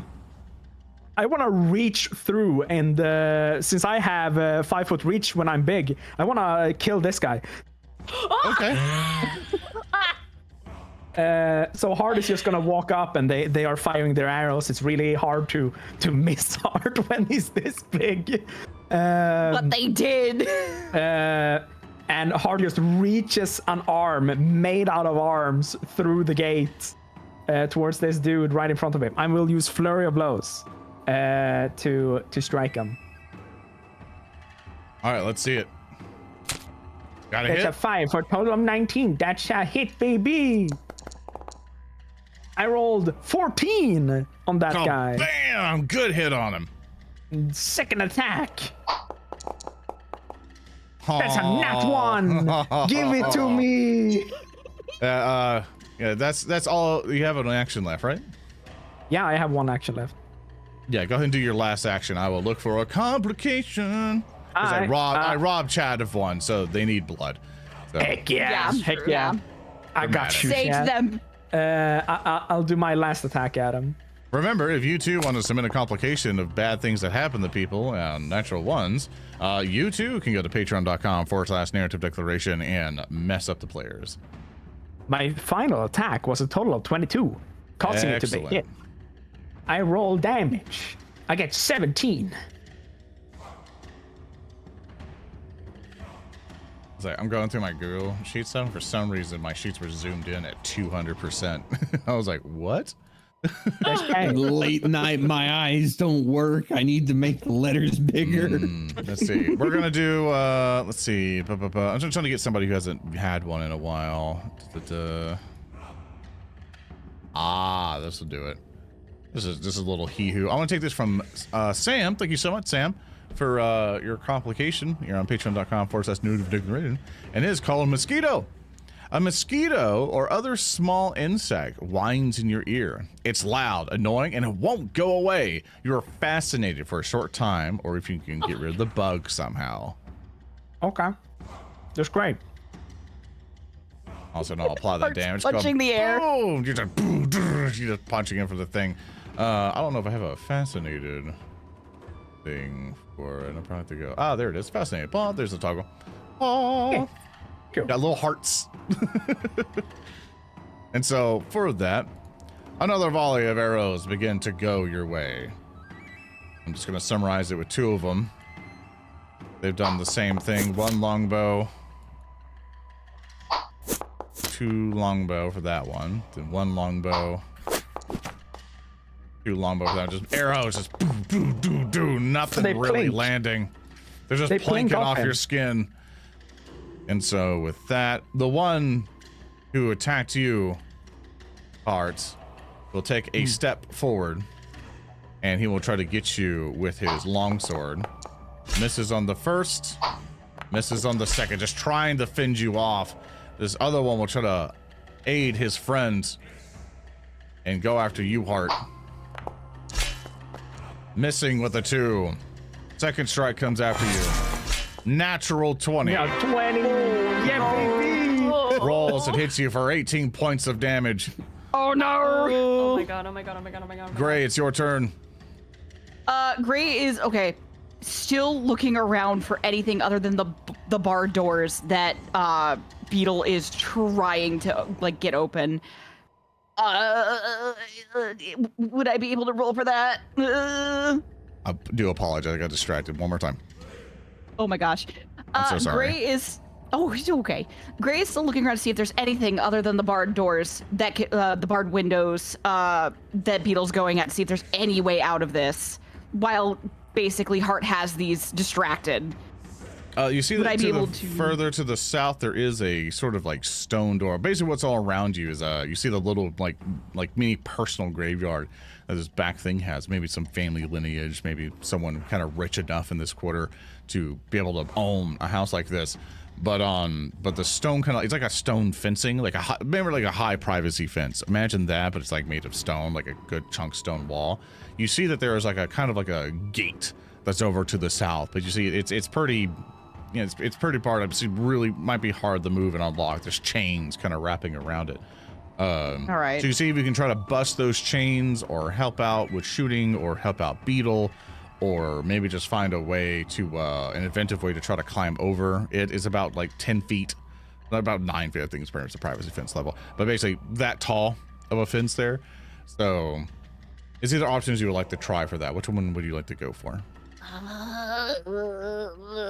Choice paralysis. You can roll a die. We might all die here, no pressure! No pressure. Gray's gonna go over toward Beetle and she's gonna try and shoot around the corner. So she's Okay. got cover. Smart move. She's gonna target that lad there. That's declare that her hunted prey, and she's gonna shoot him with the crossbow from over here. Yes. Oh please God! Oh, hi Holic. You hit. It's a total of 26. Go ahead and roll me some damage. For damage as a 8. Bam! Crossbow bolt gets right in. Another All right, row. Some of the that's it. skeletal soldiers will look to you, Hart. Still trying to take you down. One gets a natural crit on you. Natural 20. Deals 15 points of damage to you. Boom! Next one will take a shot at you. Or it'll do its second shot because he doesn't have to take a turn to reload. So it's bam, good for that. Next one will come up to you. Take a shot. I'm just gonna do it for the same token. Nothing there with a 12. Second attack, nothing. Really bad shot. Really not getting in there. This other Tyrant's Guild member will rush up to you. Hart. Try to stab at you. Does get a hit. Does get a hit with a 23. Does only about 8 points of damage, but start chopping into you. Takes a second swing. Does get a hit with a 19 on the die for a total of 23. Rolls some damage. Gets 11 with a high roll with a 7 on the die for its 1d8. Taking 11 damage to you. Art, you're getting withered down. Yeah. But It's with easy to get withered down when you get an arrow like puncturing the roof of your mouth. It's Captain Crunch. No. No. But with that, Tellem, Yes. you continue the journey far into the desert. As you're continuing on, there's a man who's been walking with you, into the desert. So you seem to have gone away from the campsite itself. And as he's walking with you, he looks at them going, I have appreciated your time here, helping with the camp. Your advice and your knowledge of trade routes have really helped us try to get to nearby towns.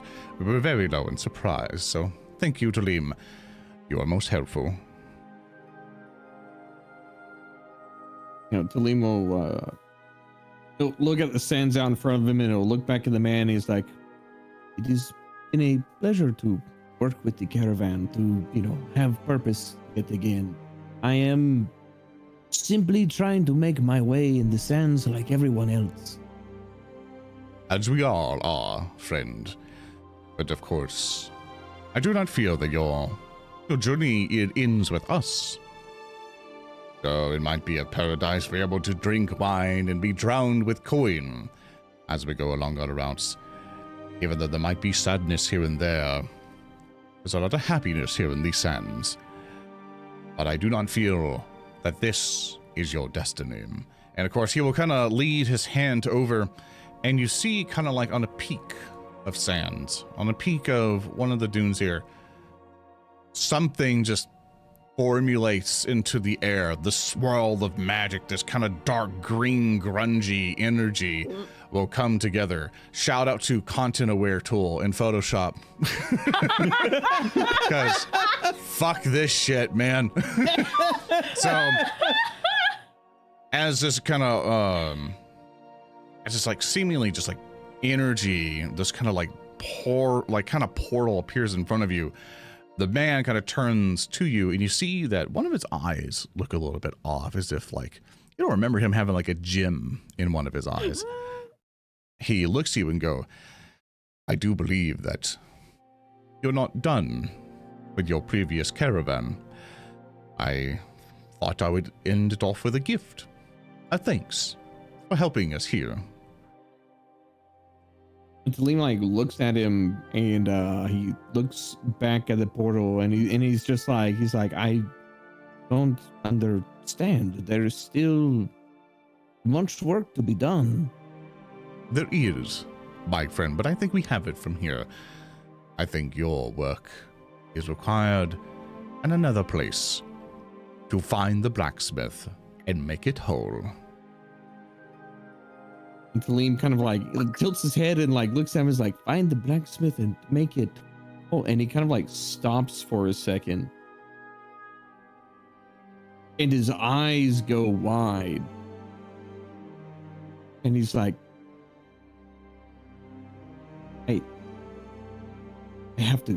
I have to go back. And like with that, like he will turn around and he starts to book it up the dune. Like he is scrabbling with all his might to climb up these sands. And as he reaches towards the top, he looks back once more, and he will throw himself through. He yells to you before you go. He goes, Tellem, remember, your life will not end here until it is found and it is made whole. You have my guarantee. Go with our grace. And whoosh, you come into there, and a lot happens. A lot begins to happen to you. You tear through, just like, in your mind, pretty much just like a whirlpool of colors and shapes and sounds as you're coming through. And we cut back to the goons. For what you are seeing as it begins to crash down. Sorry, I'm gonna change it over to this way. Let's see, what appropriate thing can we do? This will work. Soundtrack, Eternal Desert. Appropriate.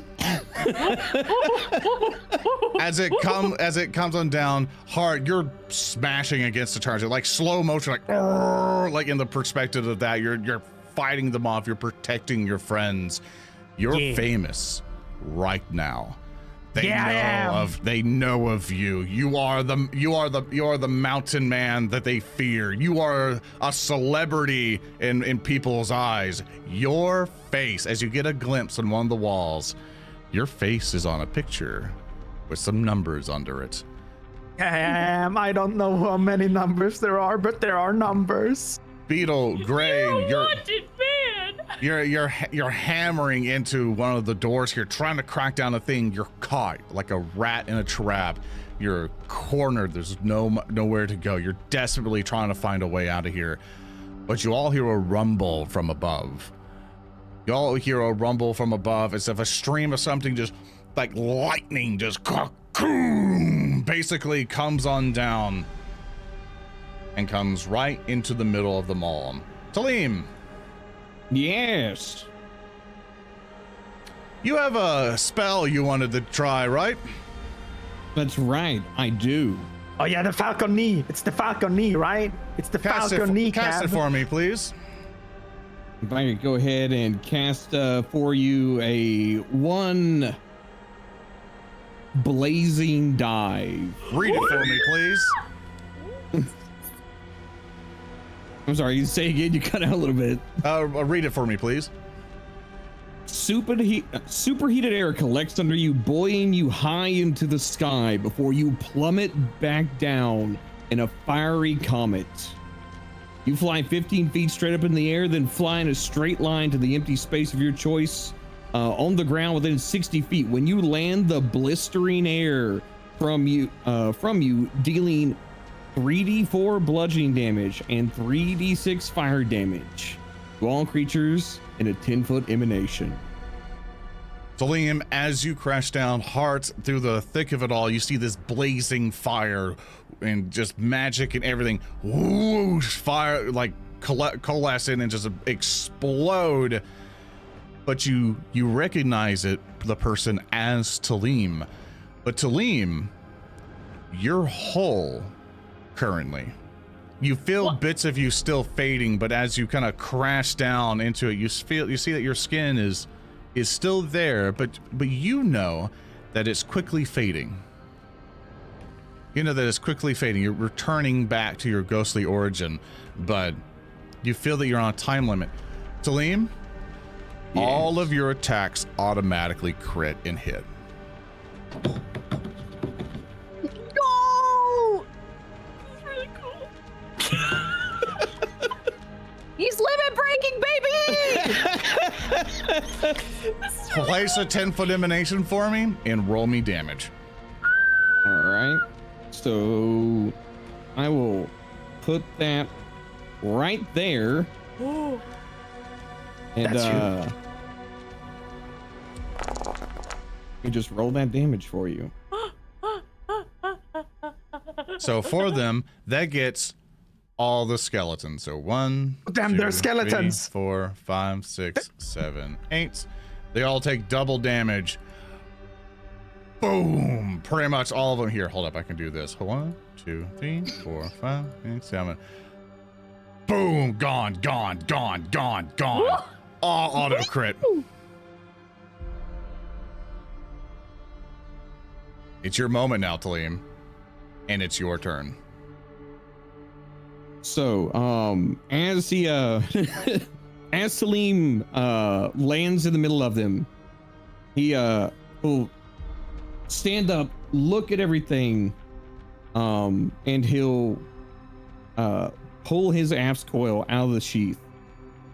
He'll look up and he'll see Hart riddled with arrows, a screaming mass of arms and smoke, but still the man that he calls, like companion and friend, who has been beaten and battered by the Tyrant's Guild. And Tellem is not a happy fellow at the moment. So what he will actually do is he will actually take an action, Okay. and he will move up,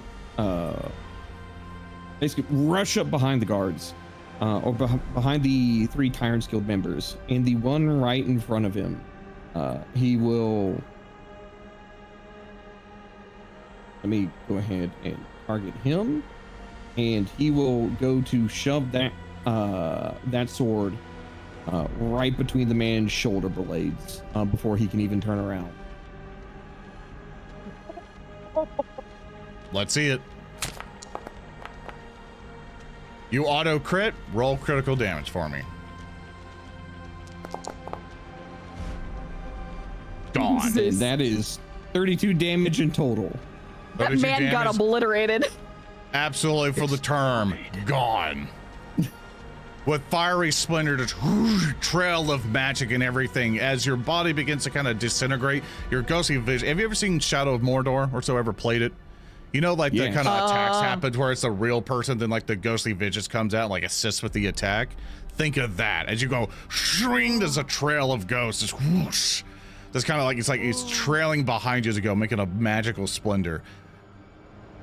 You are beauty of battle, basically, at this point. And I've still got one action left. You do. That means the fellow to the right of the man who just perished, is also going to, as Tellem shoves his sword through the man in front of him, he pulls it back and he flips the catch on the handle. And as he does, the parts of the blades separate, and he whips it around his head to bring it down on that man. And you said that automatically hits, correct? Automatically crits. Oh. So you just roll and then do crit damage for me. Okay. So that comes at a What minus roll 5. Whatever. Yeah, Okay. automatically crits. You just auto hitting. We're just doing it to get the damage math. Oh, okay. Or just roll crit damage. It's fine. Okay. Yeah. Like, I was very confused for a moment. No, it's okay. So that is I understand the term. I probably should translate it to you. Regardless, Yeah. boom, gone. Actually, no, he And then survives got- the hit. No, he survives the hit. Oh my With God. the crit damage, he's still holding on. He kneels down. That's your last action, though. that is my last action. It comes to Beetle. You still feel that your body, like your image of as you were alive, beginning to fade more and more as time continues on. Even in these short moments, you start to feel yourself become weakened, but you're still strong currently. Beetle, it's your turn. You hear a large crash down. Yeah, and you saw the hole fucking open up in the sky for a second there. So Beetle kind of stops what he's doing, takes a little step back and leans to look out past the overhang of the building's roof, and he comes pittering over to where Gray is to just gawk at all this Yeah. fucking bullshit happening. Gray is definitely gawking. Yeah, he's like, Tellem! and then he sees the utter state of Heart, and he's like, Heart! And then he puts his gun away and he comes running over this way. So that's 2 movements, and I don't know if I can. Okay. I want to heal Heart. I want to try and battle medicine Heart, but like with assurance. I want to assured battle medicine. Yeah, Heart. that's fine. Okay. Basically, go ahead and roll me just 2d8 to kind of save us time here. Yeah. You get +5, I think, to the heal. So yeah. To my level, with assurance with your level. stuff, you should be good to go. Okay, so wow. that's 8 HP. Awesome. That's total of 8 HP. It's 3 plus 5. God, my rolls. I'm just slapping aloe vera on That's him. your level. Remember that. I did. I added the 5.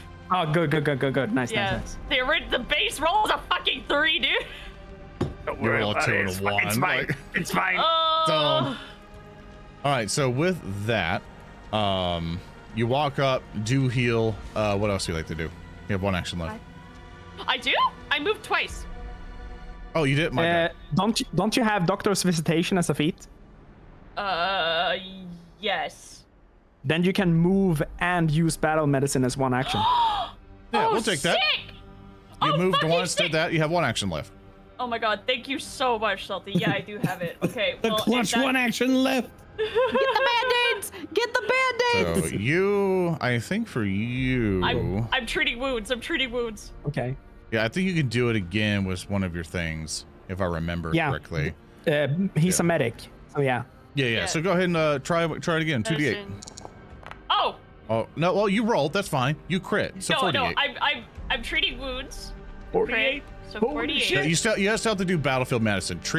Battlefield medicine and treating wounds are 2 things. Treating wounds you do out of combat. Battlefield medicine is what you're doing. Oh, sorry. But it's been that's a while. okay. You can still do it. You can still take the 30. You crit, so 48.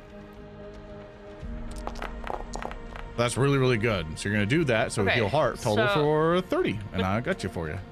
Those are real Oh good no, band-aids. I added the +5 in there, so it's 25. Oh, did you? Yeah. Oh, I 48 don't. plus 5. I don't see it. Oh, you Oh? did. Oh, you did. My bad. No, it's okay. Yeah, just minus yourself 5 if you don't mind, Heart. But yeah, actually, you bloop, bloop, bloop, bloop, bloop. Heart is now healed, and it's now Heart's He sure turn. is. Attaching the about that. fingernails back onto the fingers, back on all the hands. No longer Oh, yeah. fascinated. Actually, no, you're in still this fascinated. form. In this form, if Beetle tries anything, it works. Because Heart is just big and stupid and weird in this form, and like Sick. if Beetle tries to sew 2 arms together, it works. Okay. Yeah, Beetle's shoving aloe vera in the weird cracks and crevices between arms. Snoring. Yes. I wish to use Flurry of Blows to strike I see it. the duder that Tellem hit, and I Yeah. want to thematically make it so that when Tellem strikes him and he barely survives for a moment, Heart's massive arms just pours down on him. So Tellem holds him in place, and Heart smacks him. That's a hit. I roll a 6 on the die for a total of 20. Here's my damage. Krakow, boom, he's gone. Combo. And then my second attack against this other duder. Critical hit. That's a crit, baby. I slam him. Minimum damage, but it's 18. He takes 18 points of damage. You still have actions left. My bad. Yeah, keep going. Yeah. And then my last action, I will spend 1 action to try to get out of Fascinated. That would be preferable. Okay. Yeah, go ahead and roll me attack roll. See if we can get the mosquito. Yeah. MAP minus 10. I will just try to deselect him. That Level are they right now? They're level 5. So There we go. I'm going to update the overlay as soon so you get to see it. I tried to swing at it. It's a 10. That'll work for me. Kaboom! Smack. mosquito ripped out. This dude, you're about to take a frightened. I will intimidate this one last individual with a heart's arrow-filled, bleeding ghostly, fucking wispy, smoky mouth hovering above him, screaming. I intimidate the boy. You can click that intimidation. I'll ignore that 15. Click the intimidation button there in chat. Isn't it the demoralize ability? It's part of the macro that's on your thing. I just did it all for you. So just click that in chat. You. I rolled an 18 for a total of 26. They are frightened too. How do you intimidate them? His entire just maw is leaning down towards this guy. As my final action is Hart's mouth just slowly leaning towards him, and he sees a human face. Ew! Just leaning down. Gray. And that's it. There's Gray, man in it's that your mouth. turn. All right. Well, the frightened man is now her hunted prey. She's gonna shoot at him from still around the corner. She sees Tellem, but before anything can happen, this other man needs to go away. He needs to disappear forever. Into the endless battlefield with all of the mimosas. Can't believe I left endless mimosas. Critical hit, Gray. That is a total of 30 crit damage. That Y'all better be is thankful. 46. It was endless mimosas. 40 I'm so sorry. fucking about your six. Yeah, Lord. Because you have That man is- fatal, precision, hunted prey, all that shit. Yup. Cracker, boom, gone.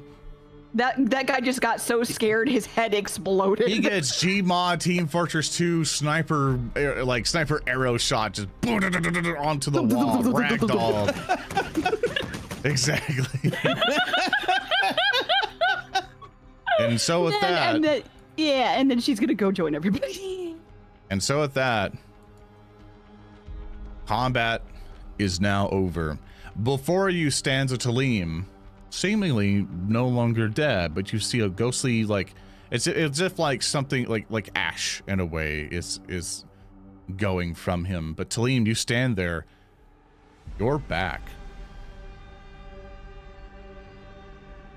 Tellem will adjust the straps on his shield and click his ass coil back You notice into. you do not have your shield. Really? You notice No, it's on the wall. Oh. It's on the wall at the Elmas. Well, then he goes to adjust his shield. He looks down and he's just like, he looks back up at Beetle. He looks at Hart, and he looks at Gray. He's like, I'm going to need my shield back.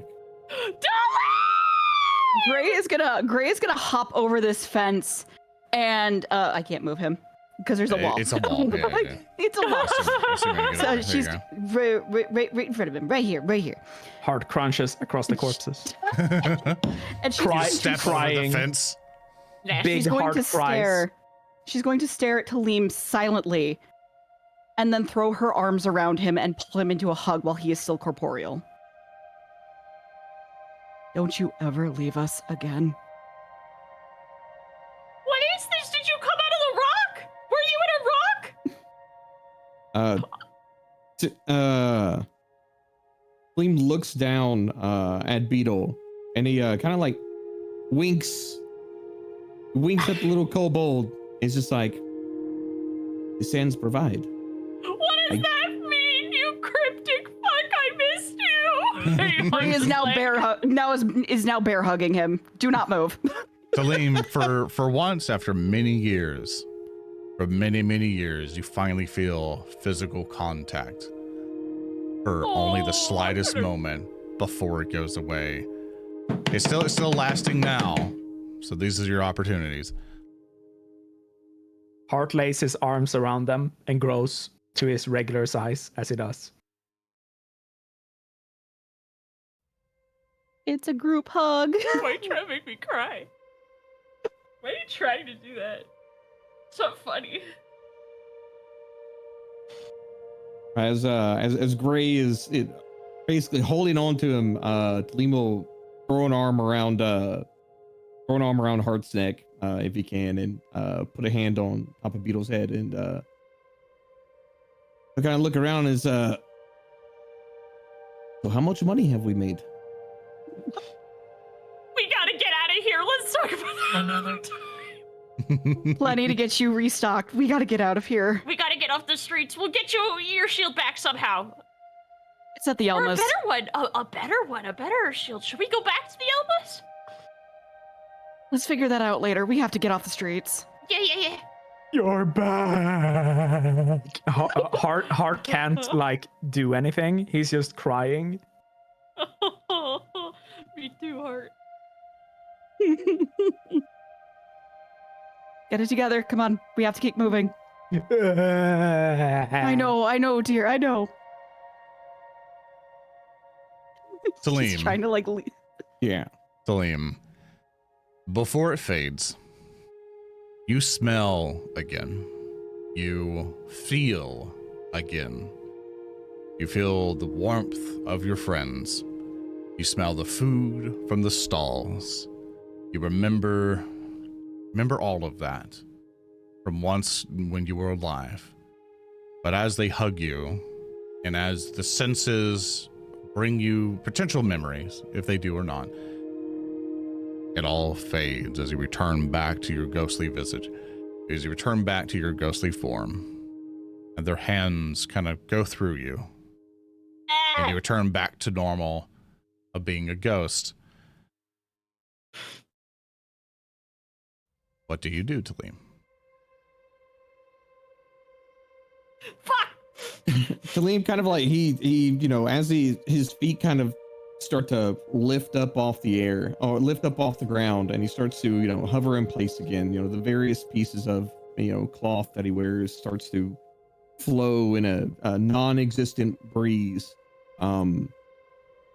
He goes to knock the dust off of himself and looks around. He's like, well, it was nice while it lasted. Are you back for good? This isn't some kind of strange spell that Lord's doing? He looks down at Beetle and is like, still have unfinished business. Oh my god. Let's get the fuck out of here. I gotta blow a big honkin' slimer out of my snoot. It's good to have you back. Let's get out of here. And shall we be on our way? Yeah. I We don't got know where catching up should to go. do. We could, I don't know, go to my mom's house and wait for things to settle down. Well, let's get out of here, and we can catch up when we make sure that he looks down to look at the uniforms. When we make sure that the Tyrant's Guild doesn't catch up to us. Yeah, you were a rock, Beetle says as he starts walking back into the dead end courtyard. Yeah. Beetle. Yeah? Should we go that way? I mean, we could still break into this house. I kind of feel challenged. You know, I was trying to break down that door and it was resisting me, so I kind of want to do it just to feel good about myself. There was someone shooting at us! And Beetle starts looking at the rooftops. At that mention, hey chat. Hey chat. As they're all having their reunion, I need swear you to to God. vote one more time. I'm going to tell you how much damage this is going to do initially. This is going to be 4d12 damage if it hits someone. Hit me, you won't. Go ahead and vote. Are you serious? So people know people are voting for Beetle again. Are you serious? What the Christ? What? Hit me, you won't. Hit me, you won't. No. See, here's the thing. Here's the thing, everyone. So, while our characters are all over here doing whatever, Tellem is a ghost. He sees it's a ghost. This person is obviously a professional. He goes, I ain't got ghost touch runes. I'm not gonna hit that one. He saw Gray and he goes, respect, but later. And then he looks at Hart taking all those things and he goes, I need bigger bullets. And then he sees the dragon, the small dragon. I'm gonna Sees need the actual little creature that just sprouted wings from nowhere and goes, that's a dragon. And dude, I can fetch so much money if I kill this dragon. That's gonna be a sick little doormat. That's gonna be a bath rug right there. Pair of boots. Nice little pair of boots. I hate it here. I hate it here. I hate it here. Wait, how much damage did you say it was gonna do? Looks at my HP, pulls out calculator. 4d12. Oh, fuck me! All right, I'm gonna count down from 5, 4, 3, 2, 1. You can still vote for Tellem. You can still vote for Tellem. Fuck! It's Beetle with 49%. Pow. Tellem, Yeah. you still have an inkling of that blessing. An inkling of that blessing, and you hear, and you've heard it before, rifles are definitely a thing in Quadrature, out into the desert, and you hear pow, crack. You have not, the bullet has not reached to make that final crack whizzing past somebody yet. You know how it sounds like. Right. I'll give you one thing to try and intercede. Jump in front of the bullet. Jump in front of the bullet. Jump in front of the Yes, the goes bullet through that'll your- go it's your through ghost. him. As everything seems to everything seems to slow down for a moment, and Tellem has lost most of his senses, but he can still hear, and he hears the crack of the rifle. He hears it whizzing through the air, and he realizes heading towards Beetle. He will throw out his hand and cast magnetic acceleration on the said bullet or attempt to cast magnetic acceleration on that bullet. Go ahead and Cool. quick cast on me on it. Let's see what it does. to kill Beetle faster. No, just kidding. I mean, with Chad, let's see. that's clearly what they're trying to do. Magnetic acceleration. You magnetize a small metal object such as a nail or coin and launch it away from you at massive speed. Make a ranged spell that's attack cool. roll. If the target is wearing metal armor or it's made of metal, you gain +1 circumstance bonus to your attack roll with magnetic acceleration. On a hit, if the target takes 3d6 bludgeoning damage, roll me an attack roll. It does not crit That's a this really time. cool spell. That's really cool. Ooh, That's a That 30.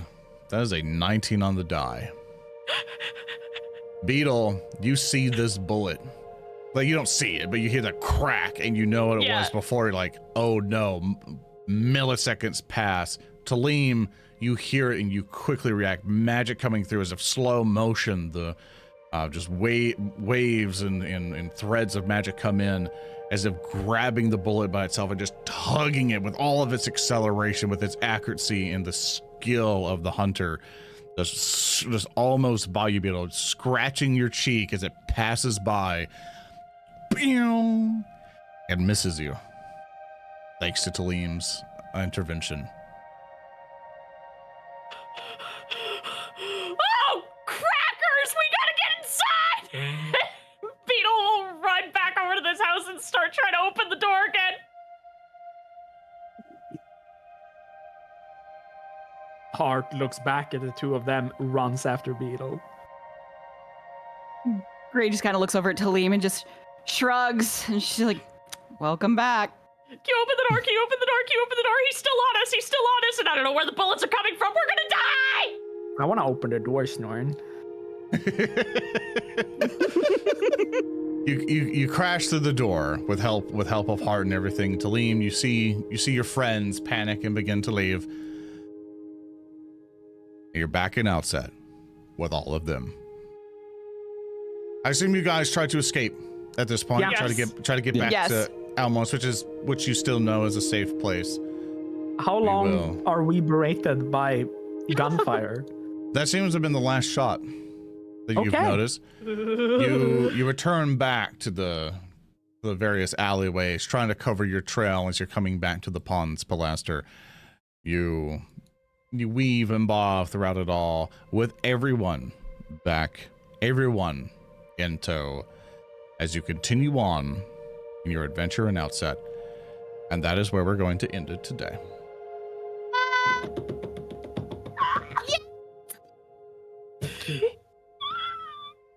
I'm not dead anymore. Well, you still are, but still. Sort of, yeah.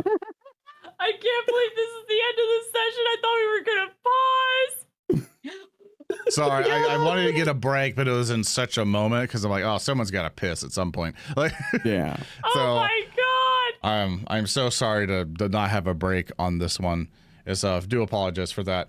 But I hope you guys had a fantastic time for the session. This will date the episode a bit. If you're like VOD watchers or podcasters, so don't worry about this. But for Twitch folks, this stream we're gonna be on a little break and stuff like that. But for everyone else, don't worry. Everything will be up on the YouTube channel, all that stuff. Continue on with it. But for Twitch people, just always check our schedule on patreon.com/narrative declaration. We did an updated schedule. You may want to go check some of our updated posts there. It gives us a schedule and stuff because I'll be at conventions. I'll be at like Gen Con. I'm going to Offcon, all this other stuff. But of course, hope to see you guys there and everything. But that'll be in the past. If you're listening to this years in the future when I'm like weathered or something. There's your little wings. Trying to slide that shit in a bit too late. There you go. I was gonna put them on in the break that we never had. Yeah, sorry, I didn't give you the chance. My bad. But yeah. So with that, I want to thank the amazing players, and so please tell them where you're from and stuff, where they can find you. Starting off with Minerva. Oh, you can find me over at Twitch and Twitter under Party Demoness. Love to see you over in my neck of the woods. I'm emotional. I need art of the group hugging because that was such a good. The next up, we have our caffeinated cult leader, Cabal. Hi, I'm Cab. You can find me over at Twitch at Cabal, or you can find me over on Twitter at CabalVT. And it's good to be back. We missed you. Good to have you back. And of course, we have our resident little guy, Froggy Lock. Hi, I'm Froggy Lock, good time zone. I'm a professional artist and live 2D rigger and a variety streamer here on Twitch, but you can find me on all sorts of other social media platforms under the same handle. Have a wonderful day. Have a wonderful rest of your weekend. This is a threat. And of course, we have our beauty in terms of art and form, SaltyJub. Well, in form, wow, sir. Thank you so much, Soren. In real life, I'm actually a scruggly little creature, so that's a lie.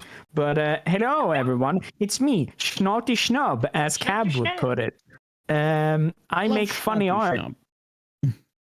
And you can find me over at Twitter at SaltyJub. You can also find a lot of my cool art over at Cabal's Place. And I will be punching Soren at Offkai. And of course, as I'm going to get punched and abused, I have been your host and game master this evening, Zoran the Bear. Found all the stuff, Zoran the Bear. Yes, I'm that egotistical. Google it up. And so basically, it just makes it easy. Just Google it. So along with that, it's an asshole thing to say. You get it. That hope you guys enjoyed everything. If you really like the show and really want to help us out. Without your support, without you telling people we exist, without you watching us on YouTube, watching us here on Twitch, supporting us on Patreon, stuff like that, this show does not exist. It takes a lot of money, a lot of manpower to run all this sort of stuff. And with your help, we're able to do the production quality that we do, our amazing community with your fan art. Let us see it in Discord, !Discord, in chat if you want to, or in the Twitch chat if you want to see it. And join us and show off all your amazing stuff. Share us clips that you made of us, all that stuff. We want you around, and we appreciate the support. Without you, we are nothing. So thank you so very much for coming with us. And with that, remember, narrativedeclaration.com for a hub of everything that we do. And we will see you all next time. Thank you all so very much. We will catch you next time on an exciting episode of Rotgoons. Everyone take care, and we'll see you next time. Goodbye. Yeah. We'll see you later. Don't die. More adventures. I'm gonna miss you. Goodbye.